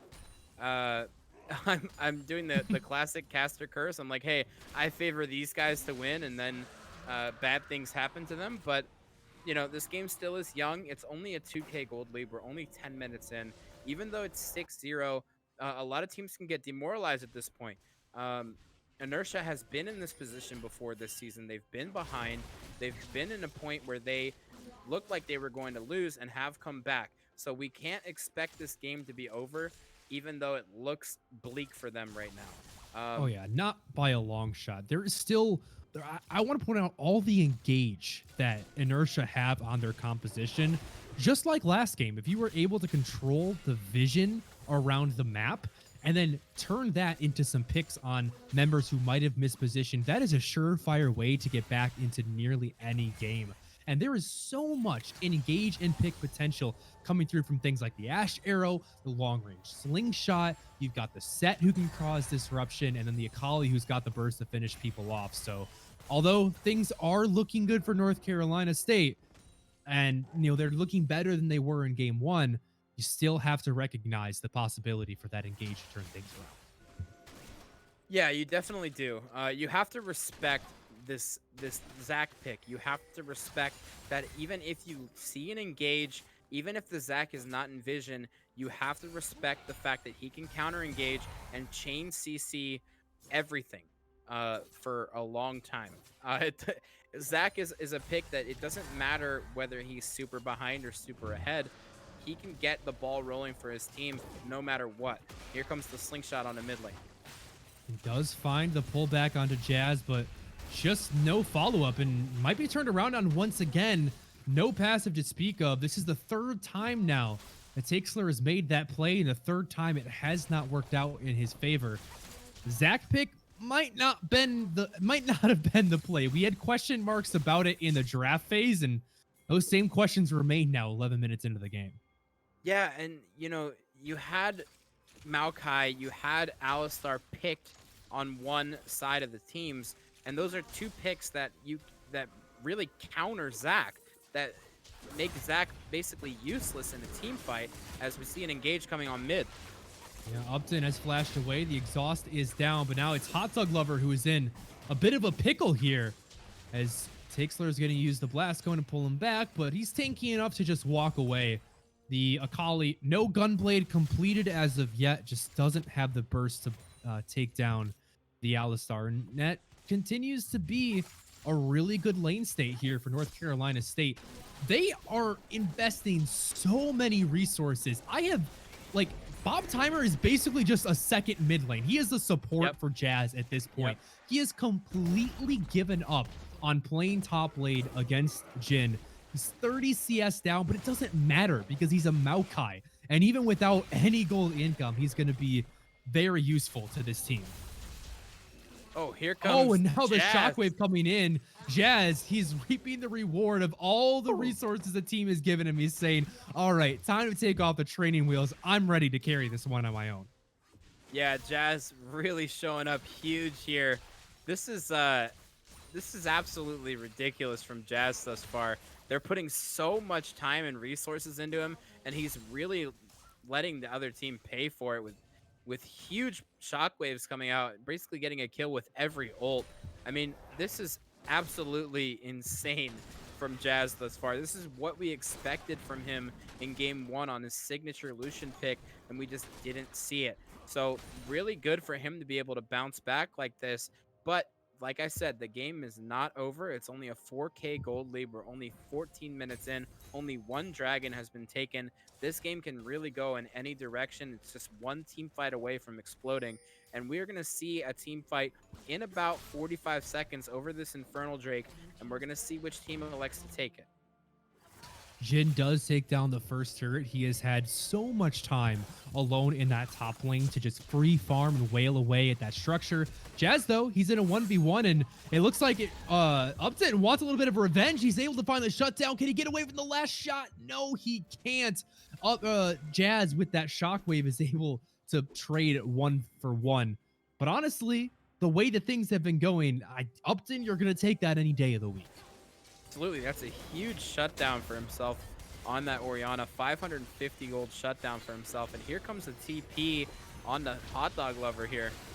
Lover is caught behind enemy lines. The teleport's going to come through to try to get him out. And here comes the team fight. Wolf Skull Rider putting a lot of damage onto Aiden. He flashes under the turret and he takes down the kill. Meanwhile, Original Robert has chased down Reckless. It's 2 quick kills for North Carolina State, and they're going to turn that into their second dragon of the game.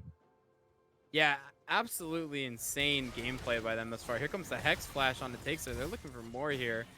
And making sure that Takesler can't get anywhere near this dragon pit, or even to try to steal away some of his camps. So this is my jungle now. If you want in, you're going to have to pay with your life. And Takesler, yeah, he's going to accept it. You don't need to contest for the second Drake. You can go back to base, heal back up, buy some items, and try again later. Yeah, this is a really interesting game too, because we saw a completely different Inertia in game 1. They were playing through mid lane, they were getting Upton ahead, and then Upton was able to get his lead into other lanes and get the gold onto Aiden. Whereas this game, you have no leads anywhere.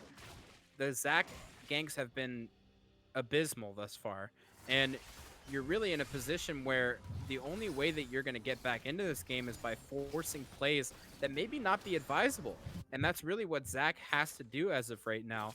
And it may look like, oh, it looks really bad for him, but if it does by the off chance work out for him, that's their only way back in, is whether or not he can get Ashe or Akali back into this game and back rolling.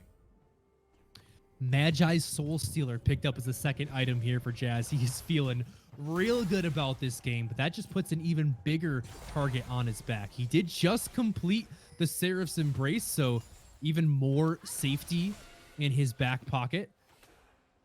And we'll see if Inertia is able to shut him down, prevent that stacking. Already 7 stacks on that one. 6-1-1 currently. On top of a 660 CS lead. This man is over 2,000 gold up over Upton right now. Yeah, a 16-minute Seraph's Embrace is pretty ridiculous, if I do say so myself. But yeah, having a 3,000 gold lead against your counterpart at 17 minutes in usually is a pretty good thing. They've been playing and dumping so much resources into Jazz, and it really has paid off for them. Even the Maokai, who has barely been in his lane at all, is only 400 gold down against this set.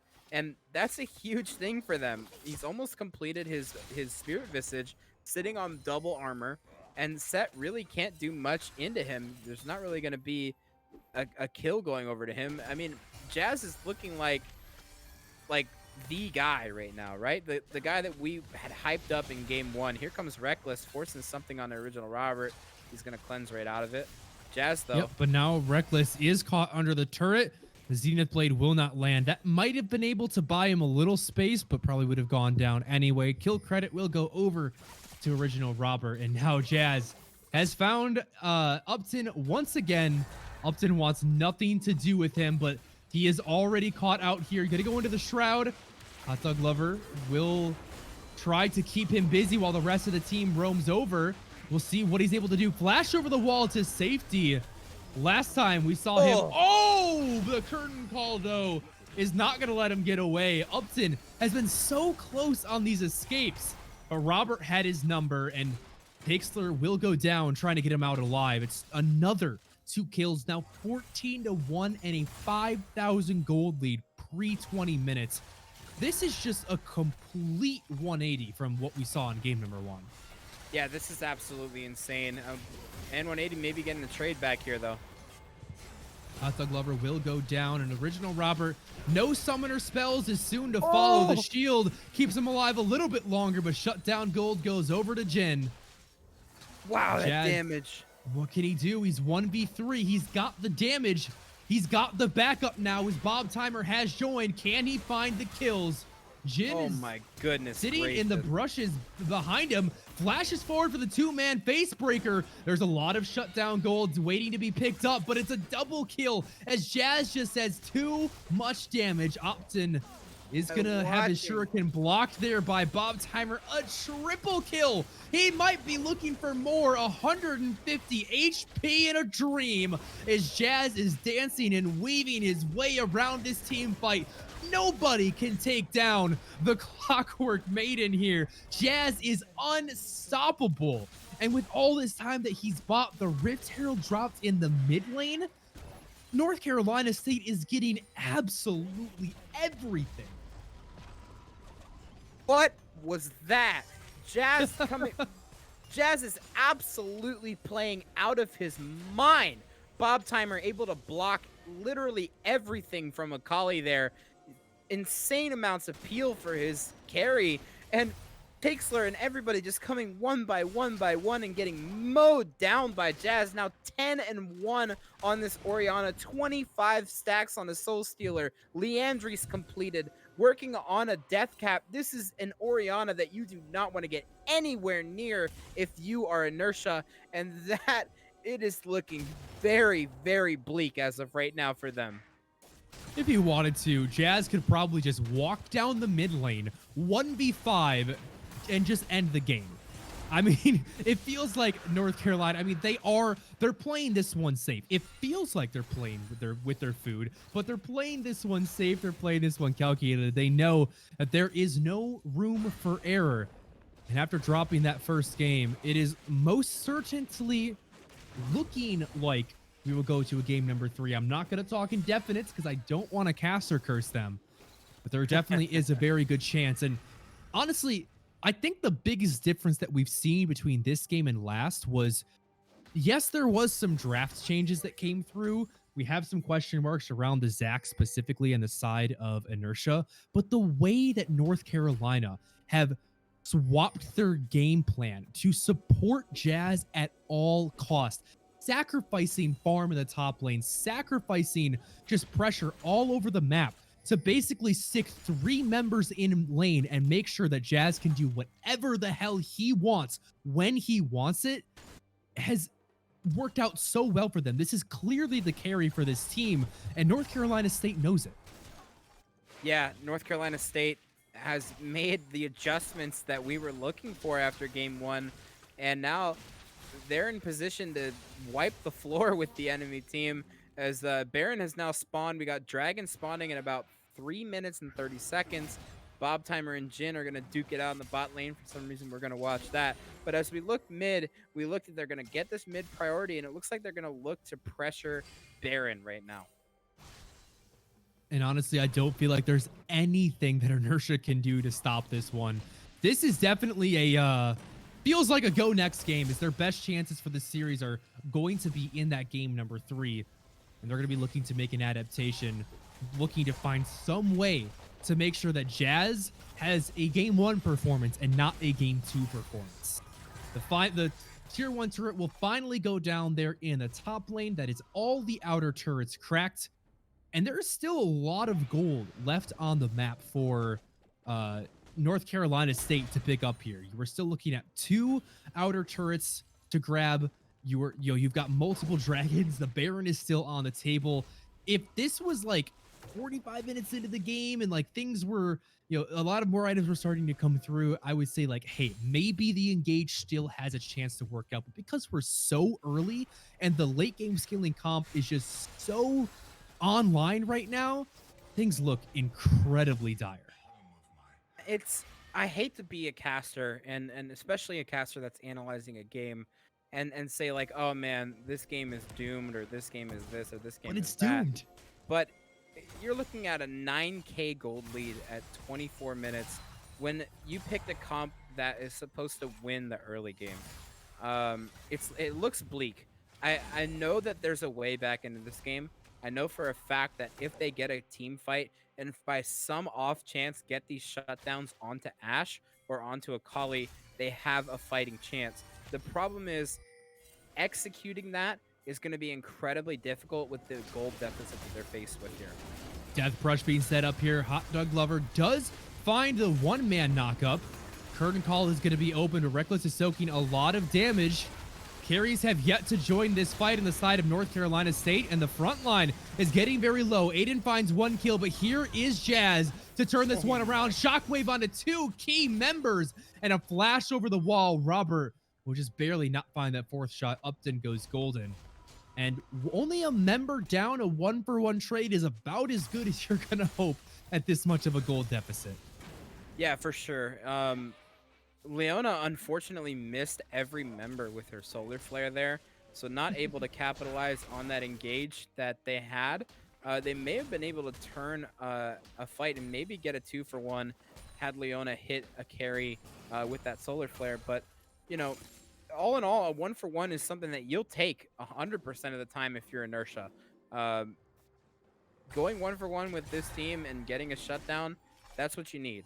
So I really want to look for them to get onto this Orianna and hopefully kill her. It's just a matter of how are you going to do that when you're lacking so much damage across the board.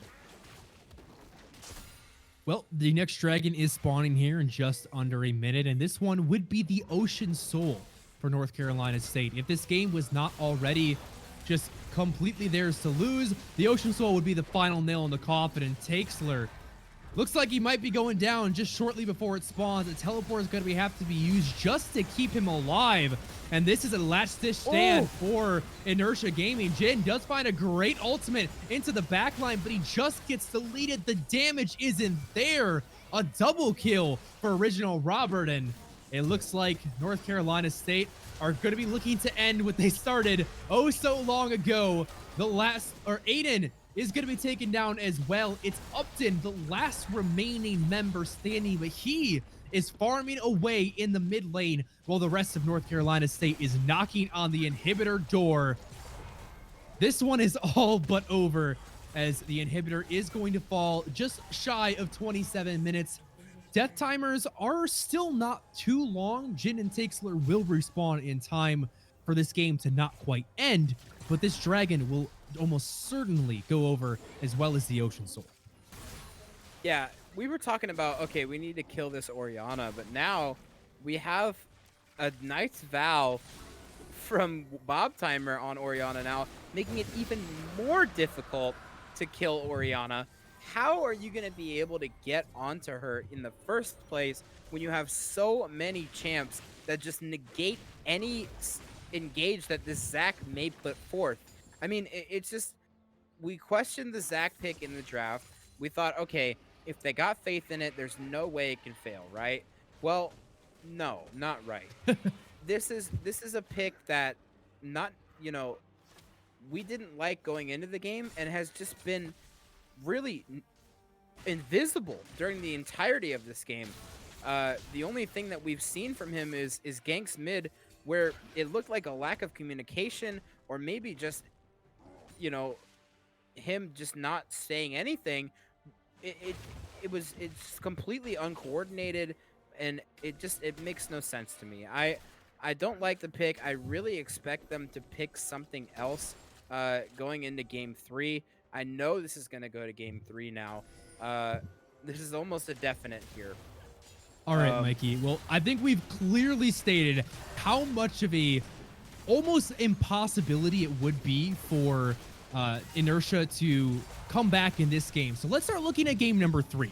If we're pretty sure that was going to happen, is this Baron is easily going to go down to the side of North Carolina State. A fight will ensue, and it very well could be the last one of the game. The curtain call opening up.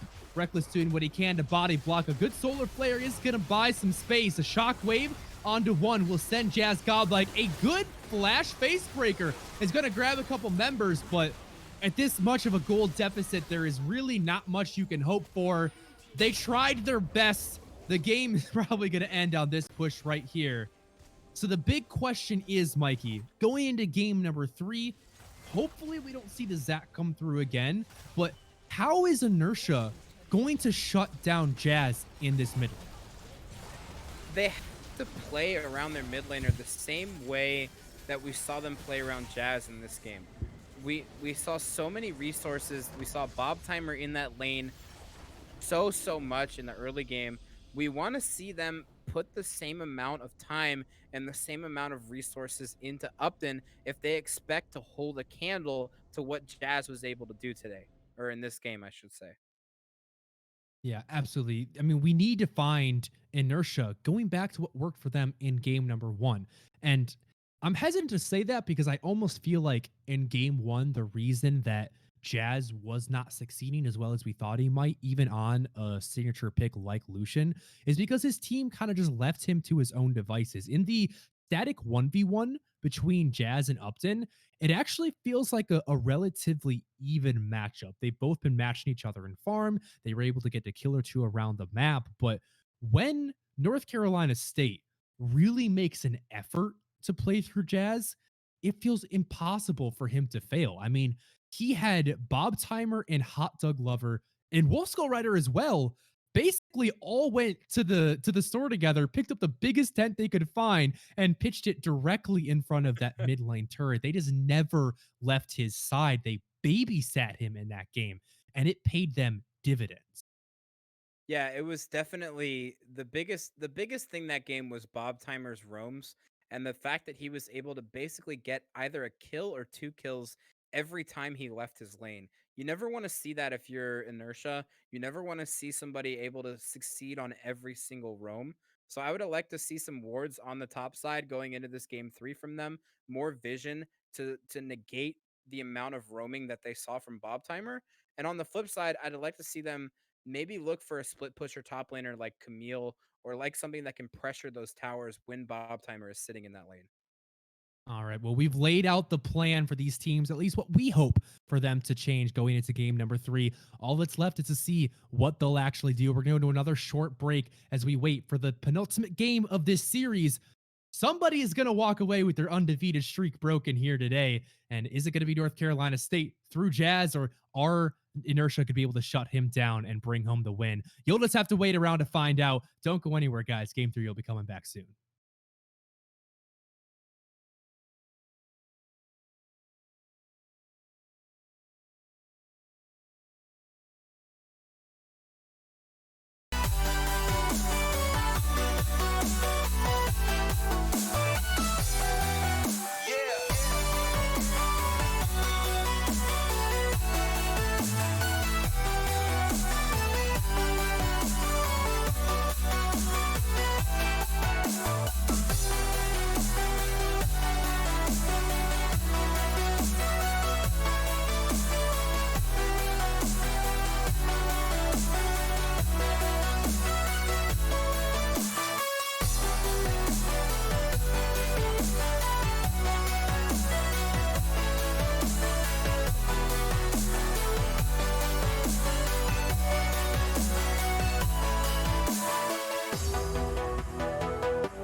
Want to play that song you love? Find it on YouTube Music. We have official songs and full albums by your favorite artists. It's the new music streaming app, made by YouTube. Download YouTube Music today and get a trial of Music Premium on us. Restrictions apply.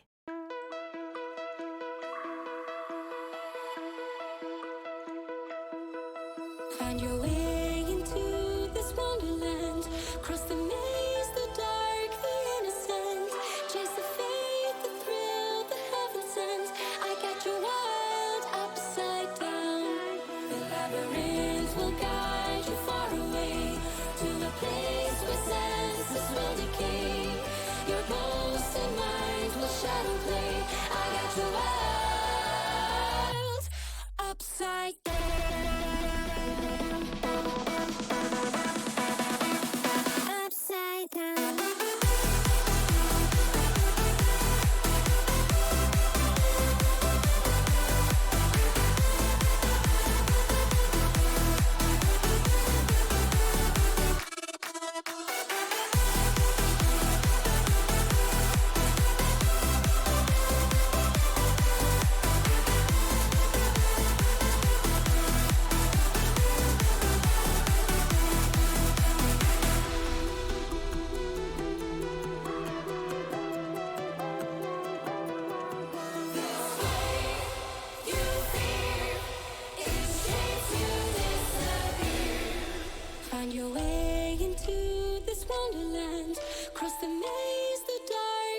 innocent.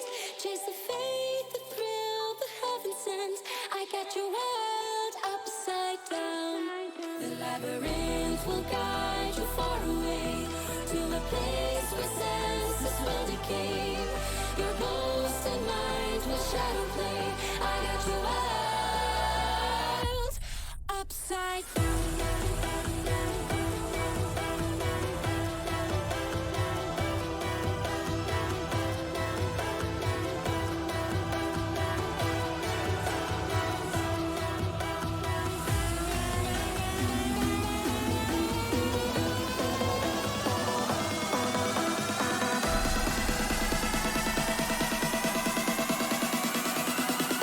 Upside down.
And I've been chillin', watching the ocean with you. Baby, up with a slow motion crew. And we up in our cloudlands when people change, but not us.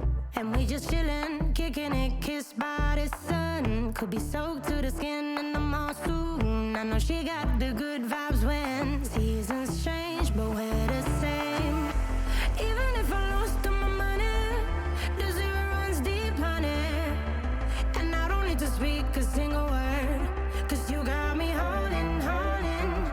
Even if my jokes aren't funny, my tongue tied up on it. And I don't need to speak a single word, 'cause you got me holding, holding.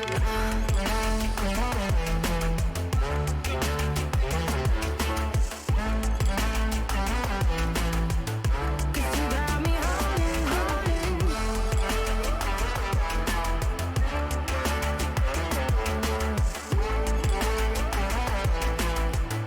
Cause you got me holding.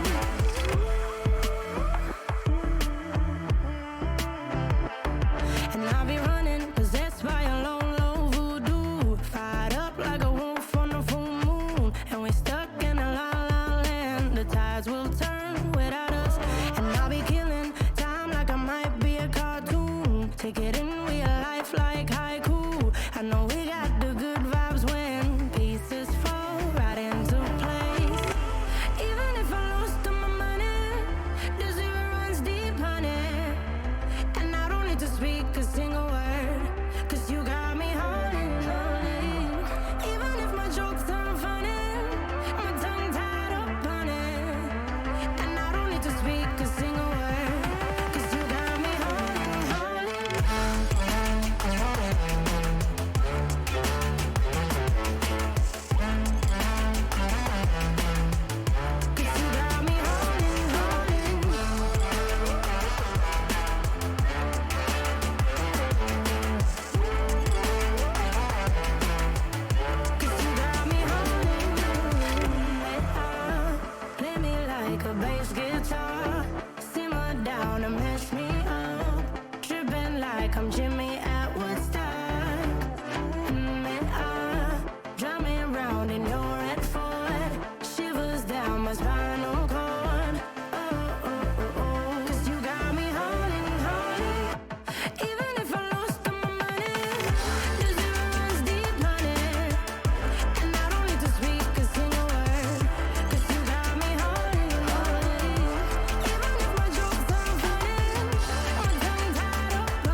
you wanted me. Maybe I was wrong, even once wasn't anything. So if we had another chance, I would never let you steal my lips. Bring me back to life.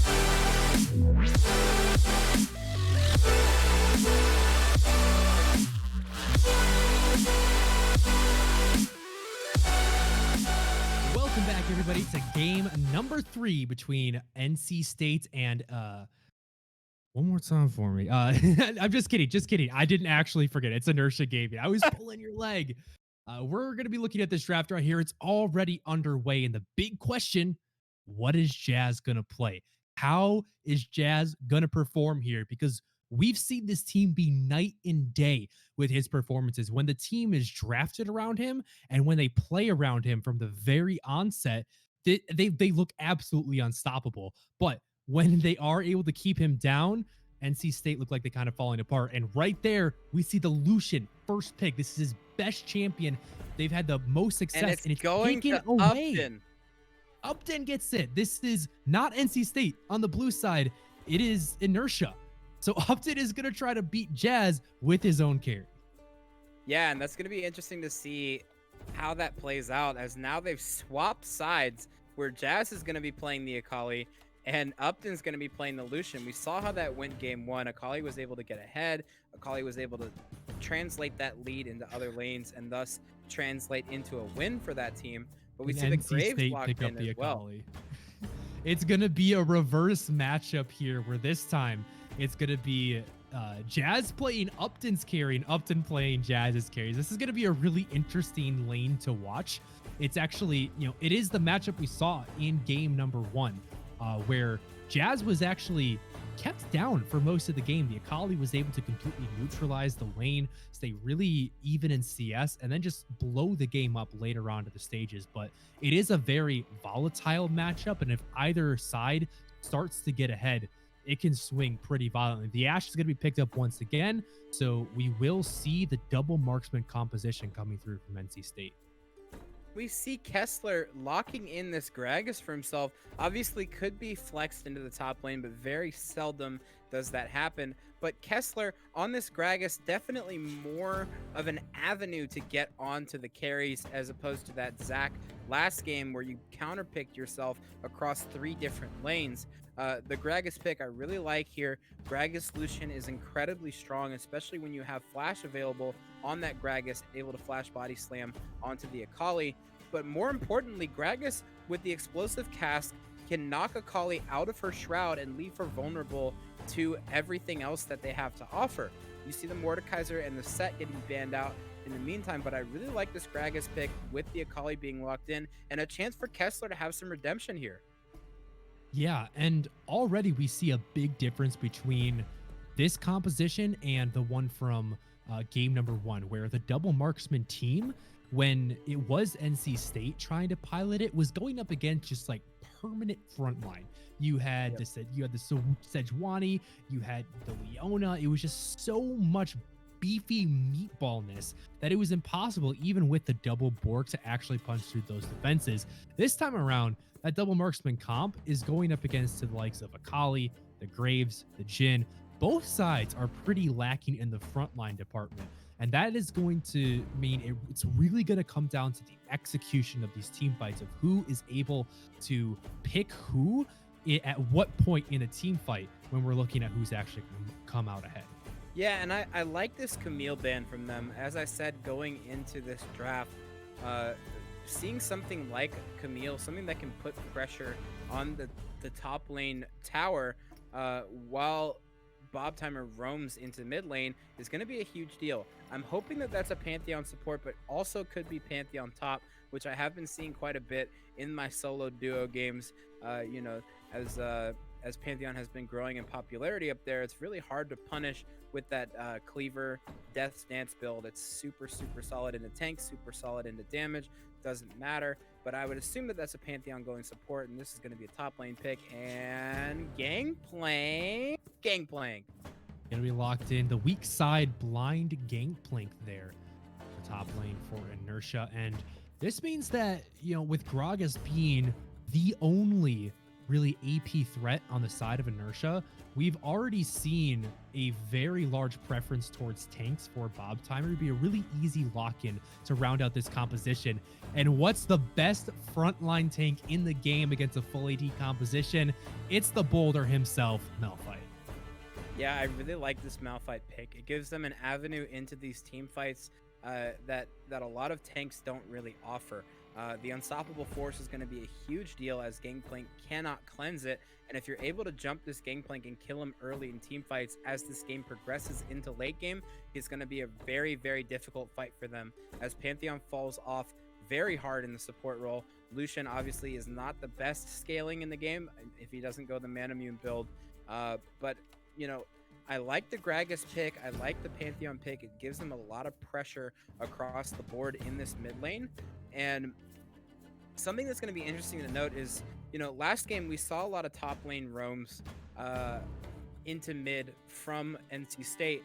But this game, I expect a lot of support roams into mid from both sides here. And it's going to be a lot of 3v3 skirmishing with support jungle and mid lane in this game. At least I expect it to be.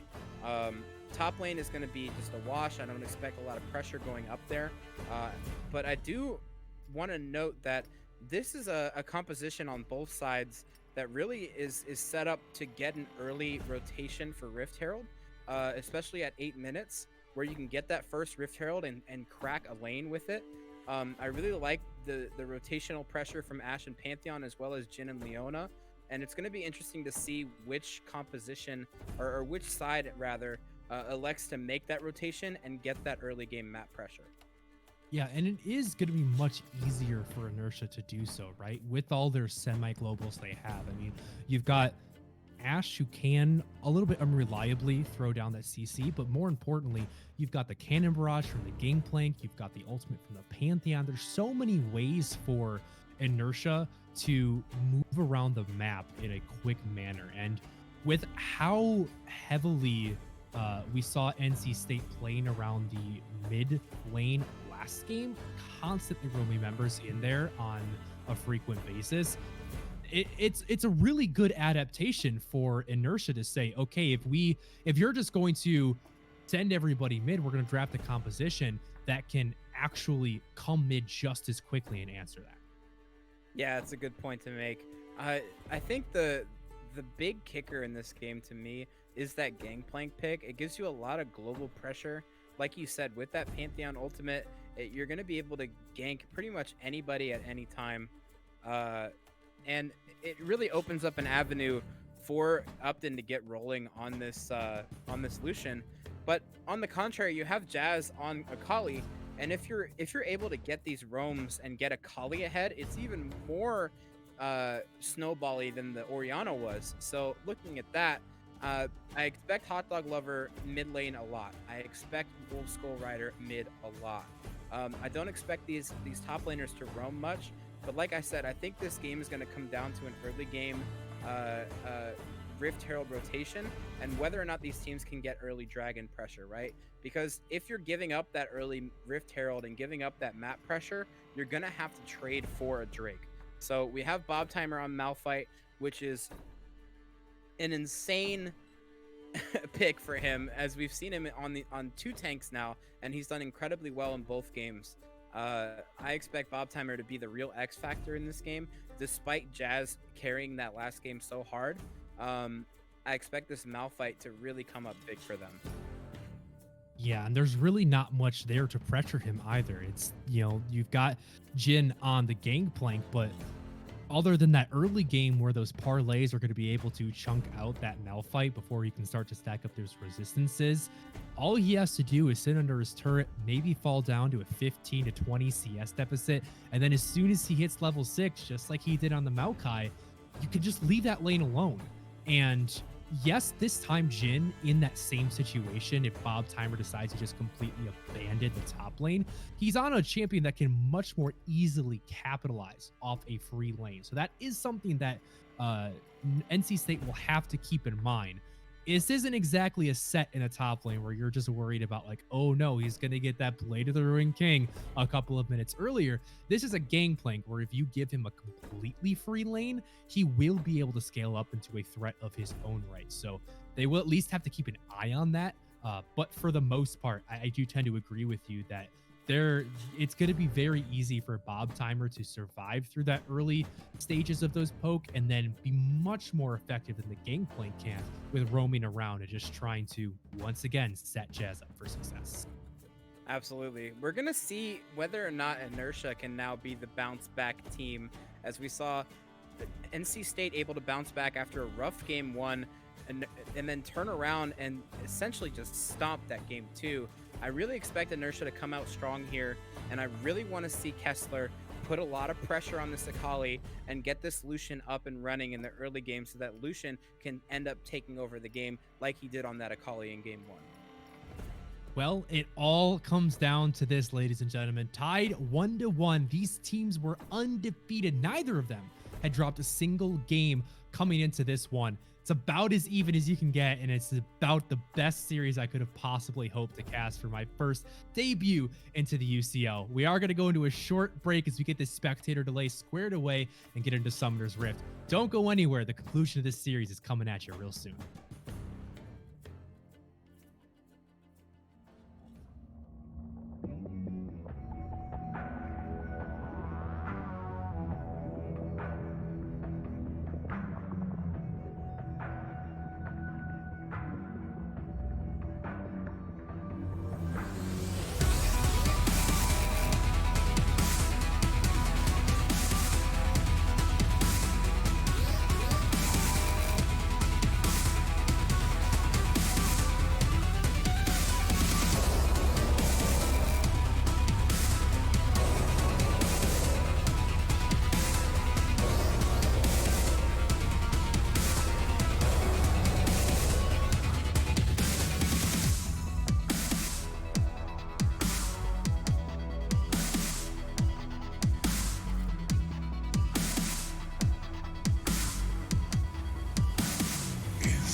It's the last game of the series, game number 3.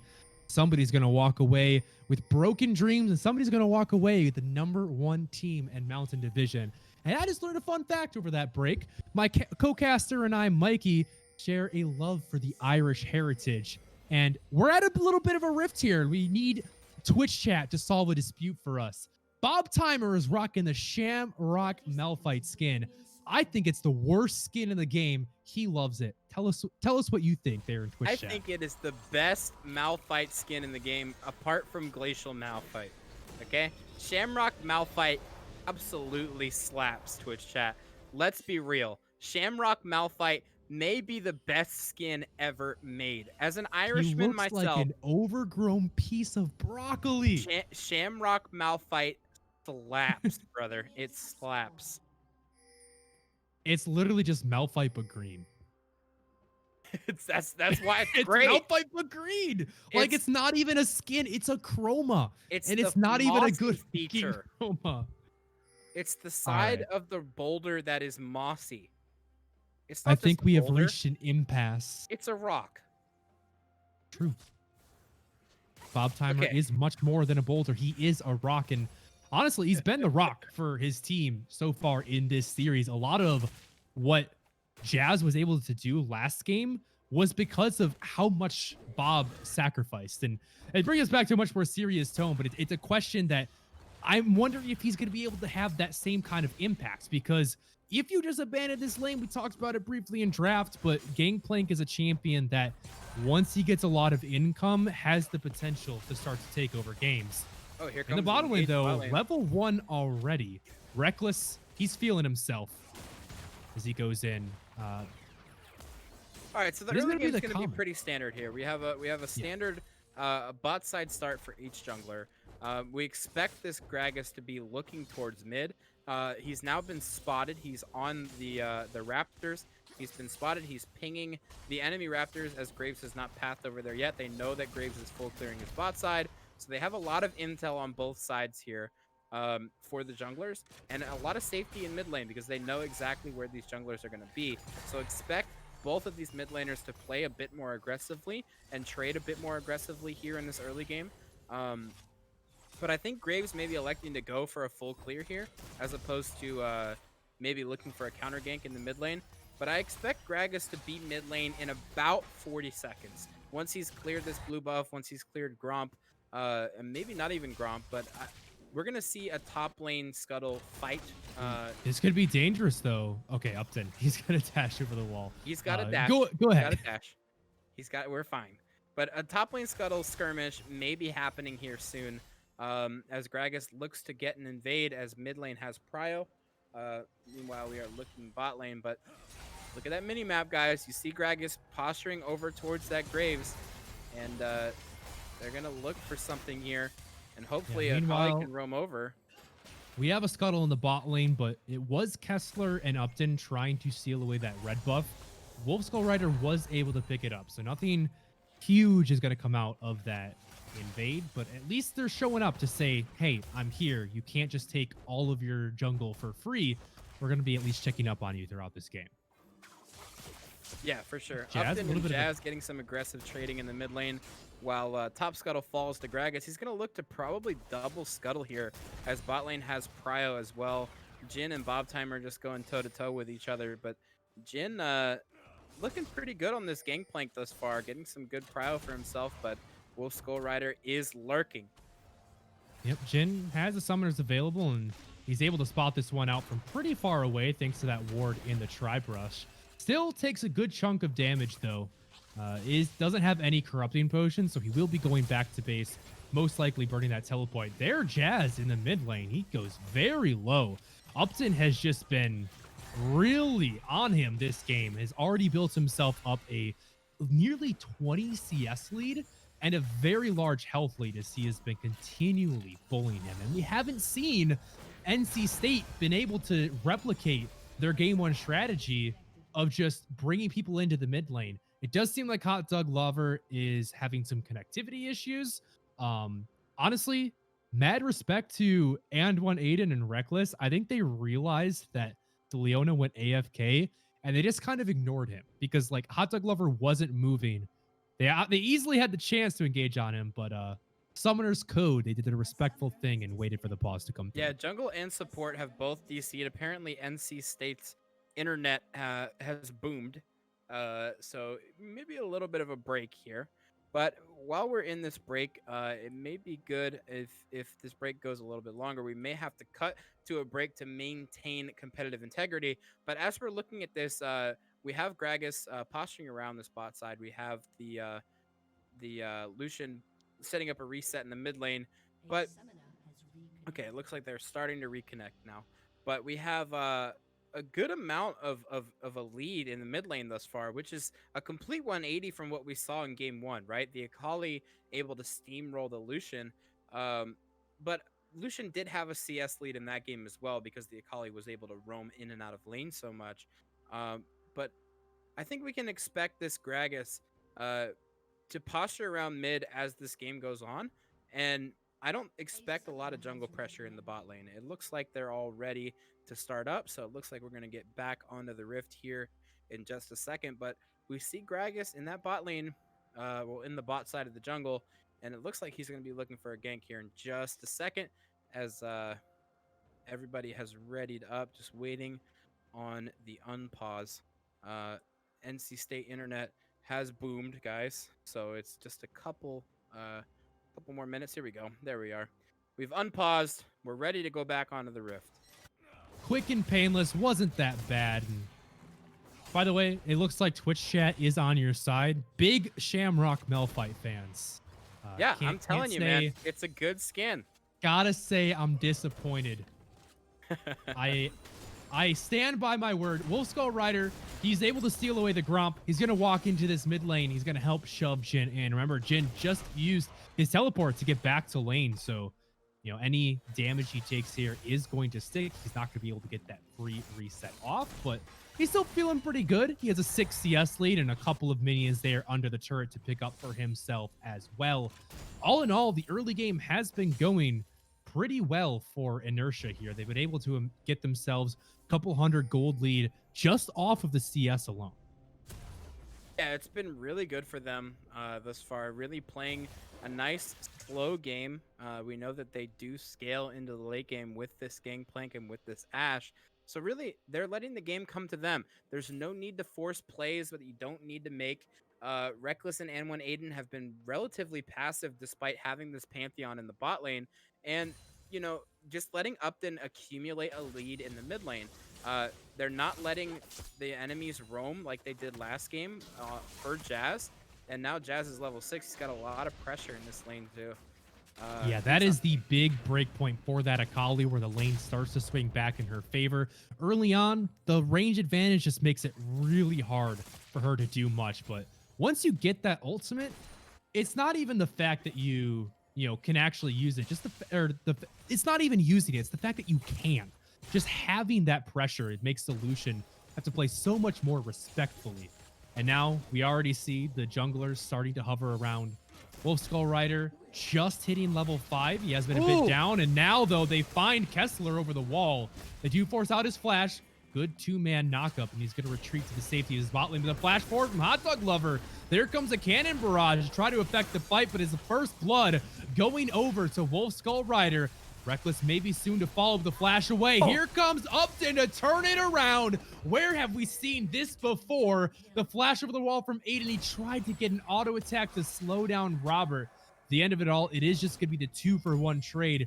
First blood to NC State, but it's the team fight win overall to Inertia. Yeah, 3-for-1 trade for them. 2 kills going over to Ashe and another kill going over to Upton in that trade. And that's not what you want to see if you're NC State coming off of a really big game. You had all the momentum in your pocket, and you go for an aggressive play. Hot Dog Lover goes for the Zenith Blade over the wall, and Kessler was just able to stall just enough for his carries to get there, and they were able to turn a team fight around. So really, really well played by Inertia there. Way to keep themselves into this game. And now we're looking at a 2K gold read already, and we're only 8 minutes in. This is not looking good for NC State. Very similar to how their game 1 started, where it might have been, a bit of a slow start, but the fact that Jazz wasn't able to get a lead in that game really felt like it impacted their playstyle a lot. And not only are we seeing the same situation here, but now we're in an even worse extreme where not only is Jazz not ahead, but the rest of Inertia is starting to get a lead for themselves, and Upton specifically was able to get a kill and 2 assists in that play. Yeah, and we've seen Engage coming through bot lane and TP coming in as well. Teleport being channeled, Reckless down to half HP, the double teleport. The Malphite and Jazz have joined here, and it's 2 quick kills. Jazz, he finds a Shuriken, but he's not going to take that one in. All the members in the bot lane for a party, and the prize was Kessler and Reckless. Yeah, really, really good 2-for-0 to get themselves back in a position to get this dragon, get themselves some gold in their pockets.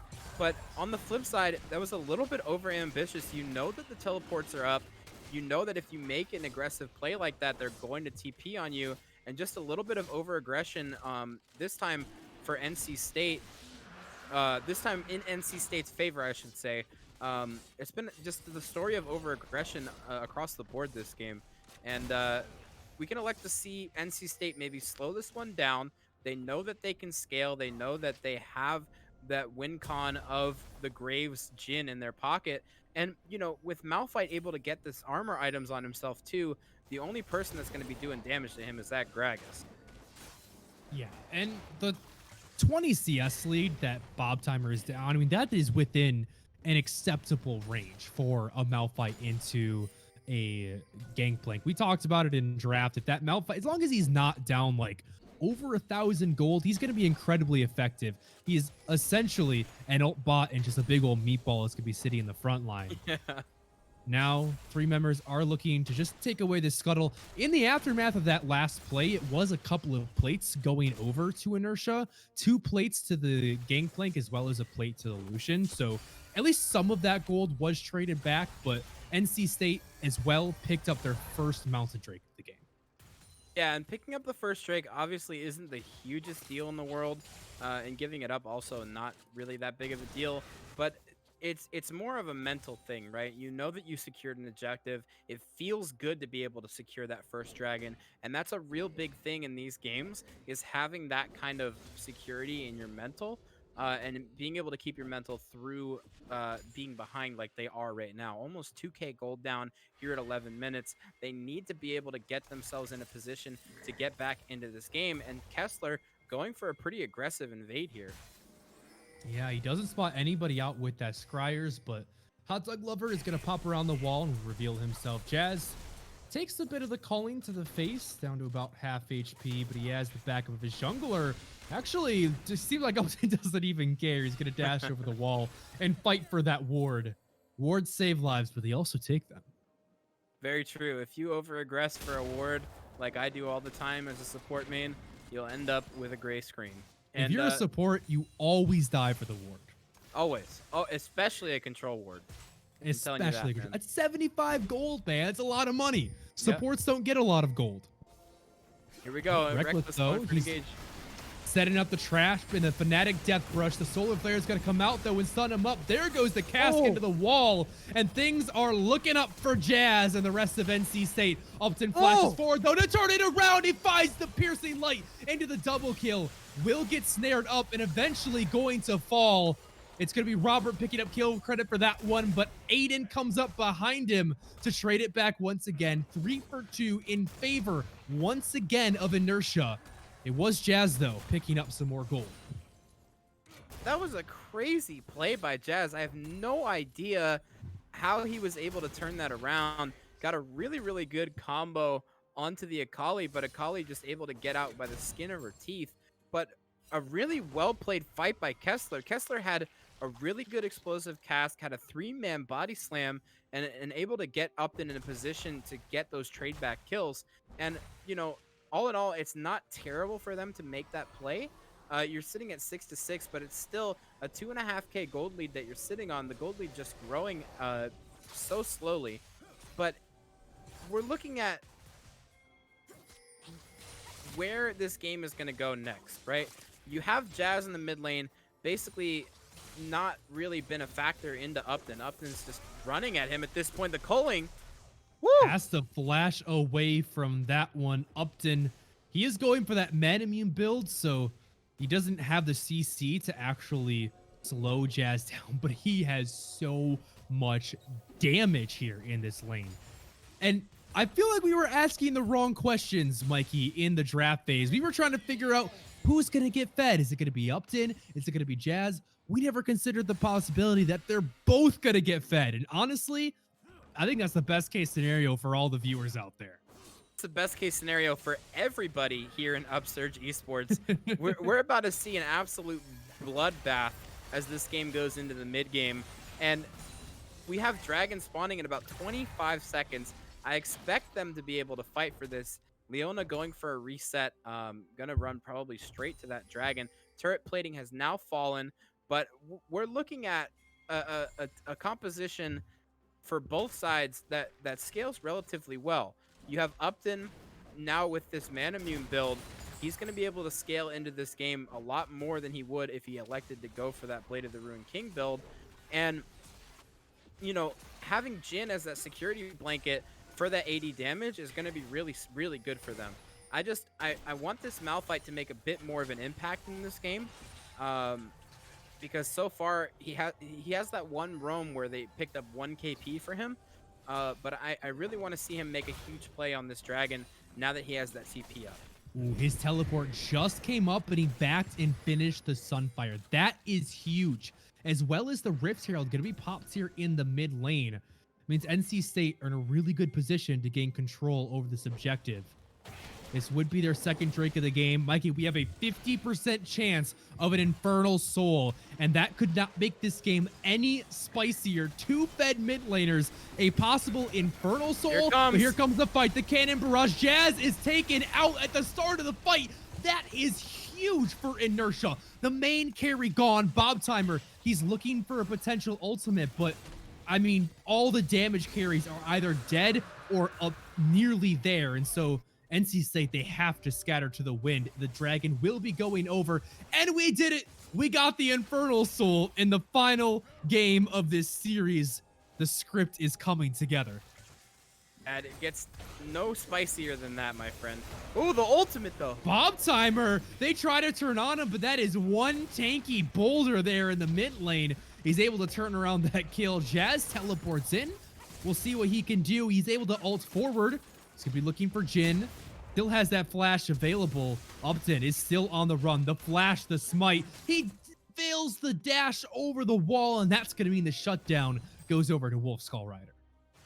Going back to that dragon play, I really wanted to see NC State be the aggressors there. I wanted Bob Timer to be able to get the engage off before they got the engage into them, before they got Ash arrowed, before they got, you know, Pantheoned, I should say. But I really wanted Bob Timer to make more of an impact. And I'm really, you know, he got the trade kill back when they tried to dive him in the mid lane, but I'm not seeing the impact that we would have expected from Bob Timer on this champion thus far. And honestly, it's a little disappointing. Yeah, I mean, last game we saw him on the Maokai, and he was just almost essentially gave up on that top lane. He was spending all of his time in mid lane, making sure that Jazz was getting ahead, making sure that he was there for every single fight that his team had. This time he has been playing a bit more reserved, and although it's helped his personal score line, you know, he's keeping up in CS with Jhin. He's 2-0-1. He's feeling great. His team has been feeling his absences. A couple of these key team fights feel like they might have been able to have a bit more agency if he had been there at the start. Now, though, 17.5 minutes into the game. Not too many objectives to fight over, so we see a pretty calm state right now. It is Inertia who have control of this topside jungle, so they're just sticking around to see if anybody pokes their head in. Hot Dog Lover, you don't want to face check that brush. All right, he sees the cast coming through. He's going to smartly back off.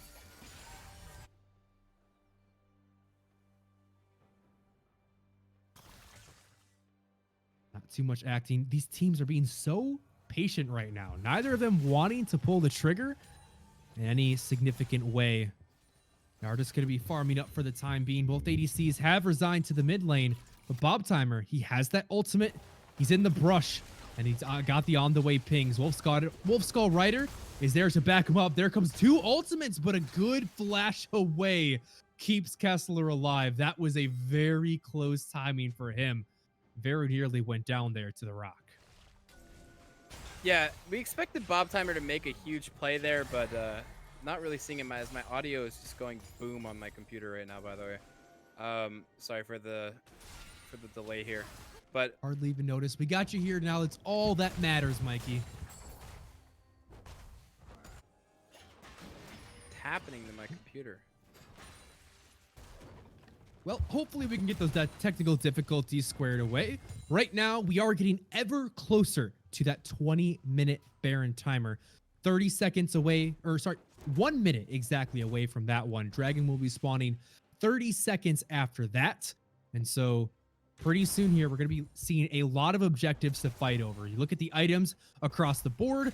First items coming through for all the members of Inertia. But if you look on the side of, NTSA, if you look on the side of Inertia, you've got the Essence Reaver plus an extra item finish for both Upton and Aiden. These EDCs are incredibly strong right now. And taking a look at the stacks for Lucian, he's only at 575, so he won't have that Mirror Mana upgraded here anytime soon. He's still going to be waiting a couple minutes for that. But still, as a team, they're feeling very strong.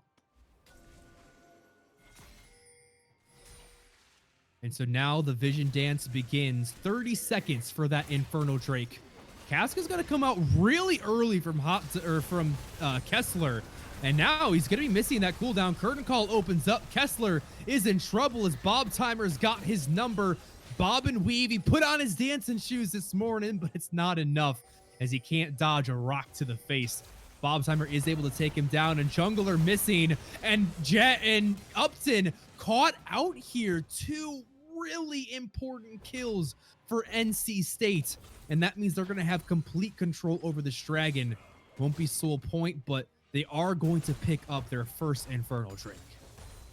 Yeah, Bob Timer able to make me eat my words. He's been very much more impactful on this boulder as this game has gone on. But something interesting to note here, you know, we had this huge lead in mid lane. We had Upton, you know, with this huge CS lead, had a kill lead. No. Jin might have bit off more than he could chew. He thought he was in a 1v1, but Hot Dog Lovers turned it around. Good flash, though. Right as Jazz uses the ultimate over, Jin flashes the other way, and that's going to be enough to buy him his life.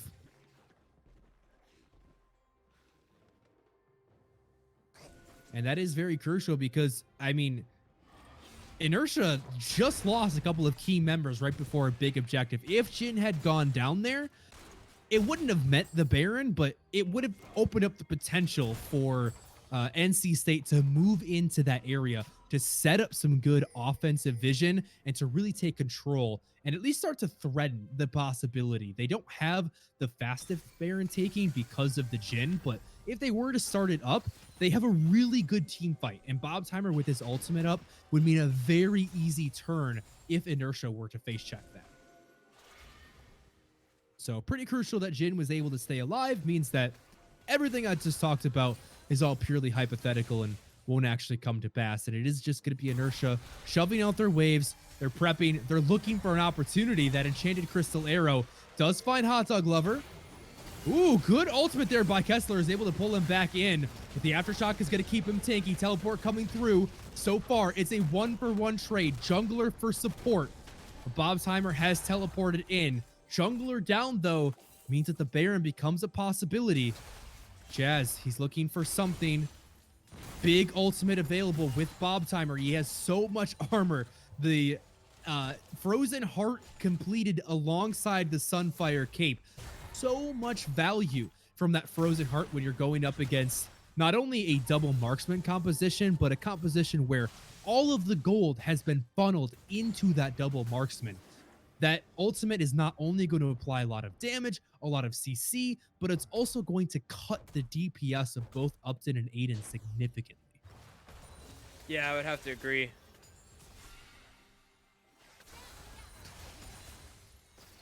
Okay, I was having some trouble syncing up there, but I think we're okay now. My computer went kind of mental boom there. I don't know what happened, but I think we're synced up now. I think we're solid. Must have heard you were a fan of Shamrock Malphite. Yeah, they had to have, and now they're DDoSing me, so. But still, we haven't seen too much happen over the last couple of minutes. And for NC State, that's probably a good thing because they're currently sitting about 3,000 gold down, despite coming out on head on the last couple of team fights. And Bob Timer really being a standout performer for this squad. Do have to recognize that in the 5v5, they are down a significant amount of gold. And that means if played correctly, Inertia should have the advantage going into these team fights. But of course, all of that changes if you can find a good unstoppable force. Yeah, I mean, if you can get yourself a Bob timer on a bomb timer, you're ready to rock and roll. Am I right? I mean, Bob timer has been, the engage for this team thus far. But if you combine a solar flare with that unstoppable force, you're going to be looking at a significant amount of crowd control coming out and a significant amount of damage as well. But it's going to be interesting to see if they can get onto AM1 Aiden and maybe set up a play here. But we have Dragon spawning in about a minute 20. It's an Infernal Drake. Super, super important for each team to secure these Infernal Drakes. But obviously, Baron is alive. Baron is a constant threat, and we're going to see a lot of vision priority going up towards that top side. But as we move into this Dragon, this is going to be a soul point Dragon for the side of NC State.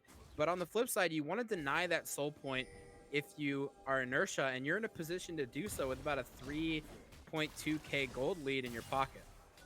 Yeah, however, with Bob Timer being such the Chad Rock that he is right now, fighting around these objectives becomes very difficult because there's a lot of choke points for that wombo combo you talked about, the solar flare into the unstoppable force. You can layer, the curtain call on top of it. You can, have Wolf Skull Rider putting out DPS. Even with a significant gold lead, it is so difficult to actually walk into this jungle and even just check to see what's going on because it's complete darkness for the side of Inertia. You can see Reckless. He's scared here to even sweep out, and the vision. He hasn't even gotten to the river yet. They are going to be walking in though. The Dragon is going to be started up, and we'll see if they're able to find something. All 5 members here from both squads, and it's Upton on the flank. He's behind the team. NC State don't know this yet. Hot Dog Lover, they now know he's there. Enchanted Crystal Arrow is going to land on the jungler. Cannon Barrage as well. And we'll see Bob Timer. He's holding on to that ultimate, looking for the perfect opportunity. There it is! On to 3 members. It's absolute huge. And that might be all NC State needs to turn this one around. Jazz is now looking for the damage. The jungler is gone, but it's a double kill for Upton on the backside. This fight is still resting on a knife's edge. It's the man advantage for NC State, but it's the health bar advantage for Inertia.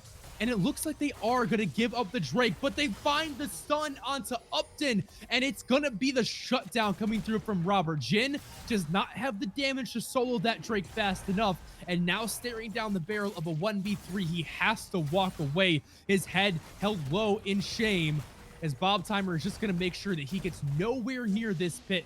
So much armor. Jin, it looks like he's trying to go for the 1v3. He flashes away, but here comes a curtain call. Can he find the jukes today? Robert is able to find the kill. A killing spree for him now, 4-1-5. It is NC State who win the fight, and it is NC State who finds Soul Point.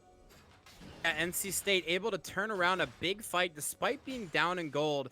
And we illustrated before, we wanted Jin to be more impactful on this mouth fight, and as it turns out, he's doing that.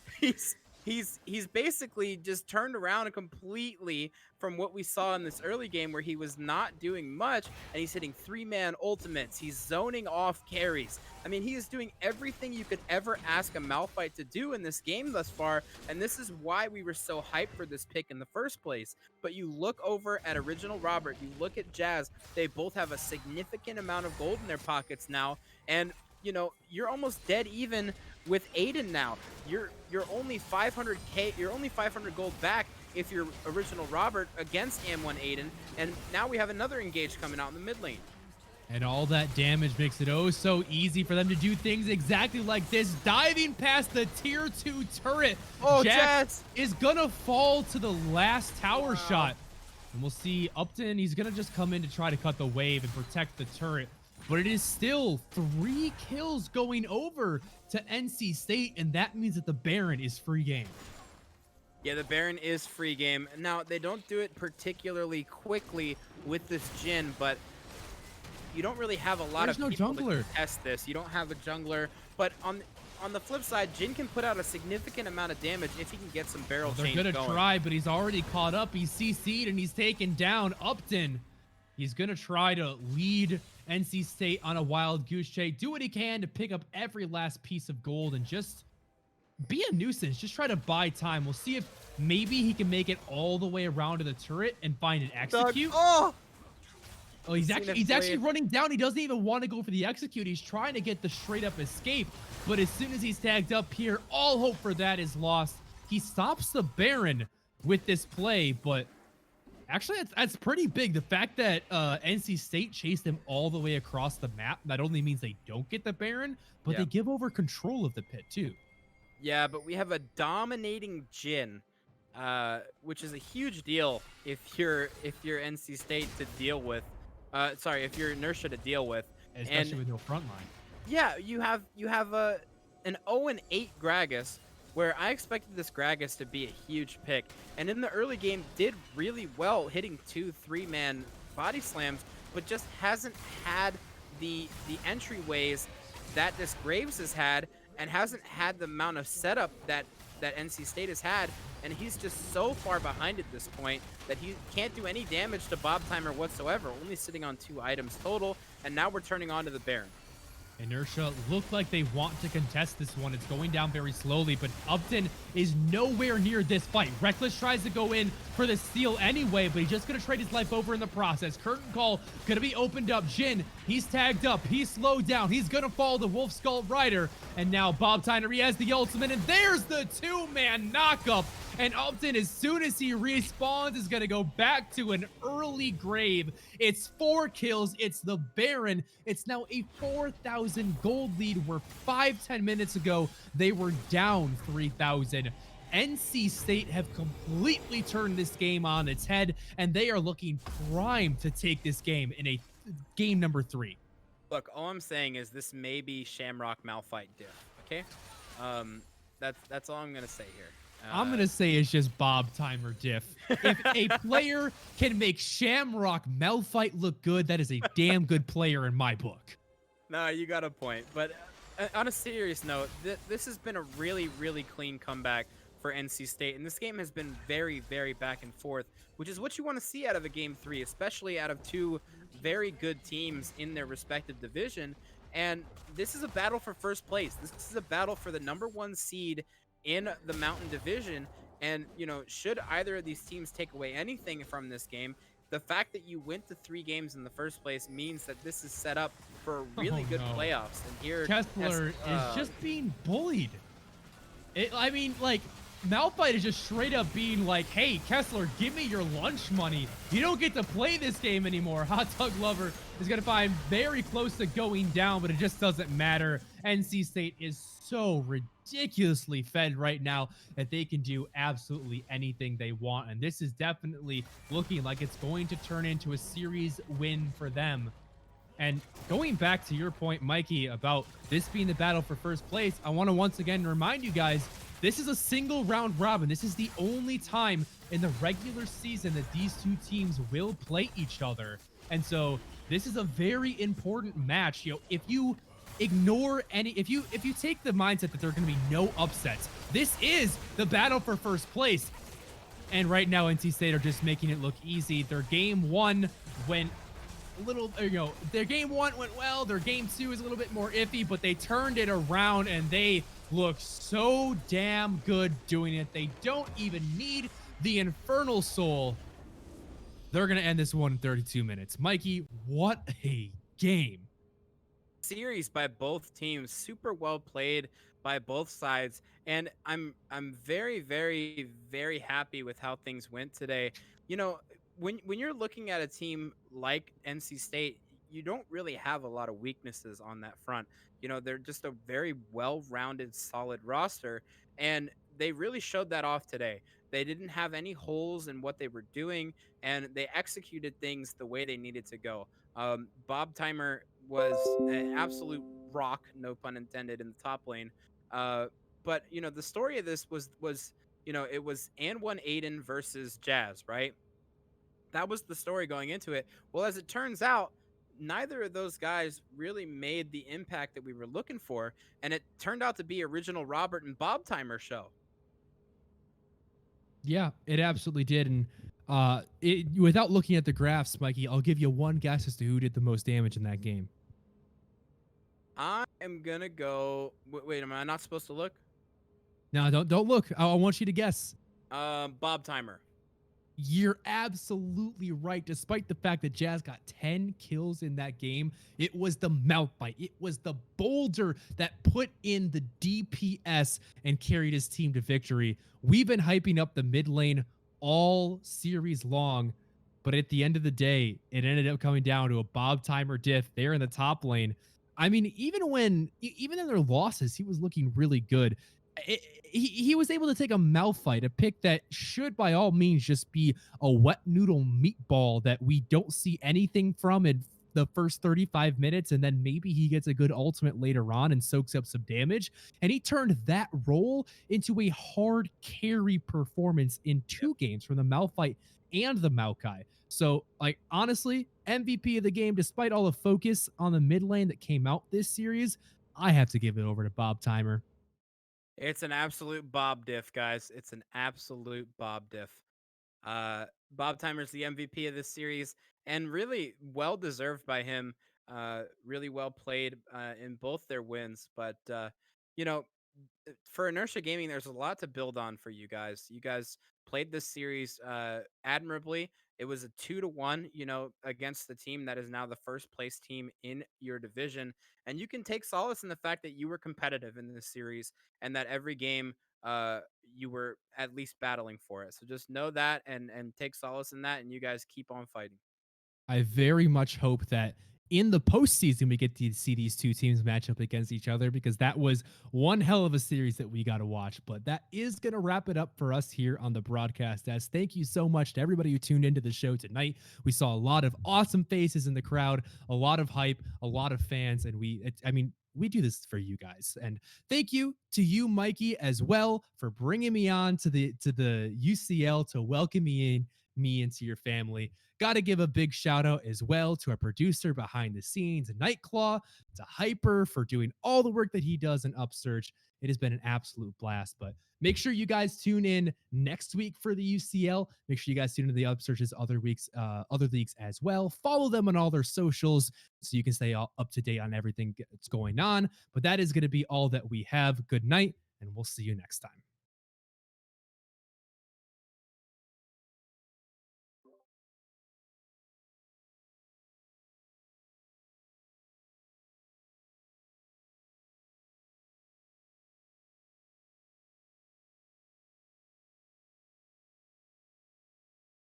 Looking for the best music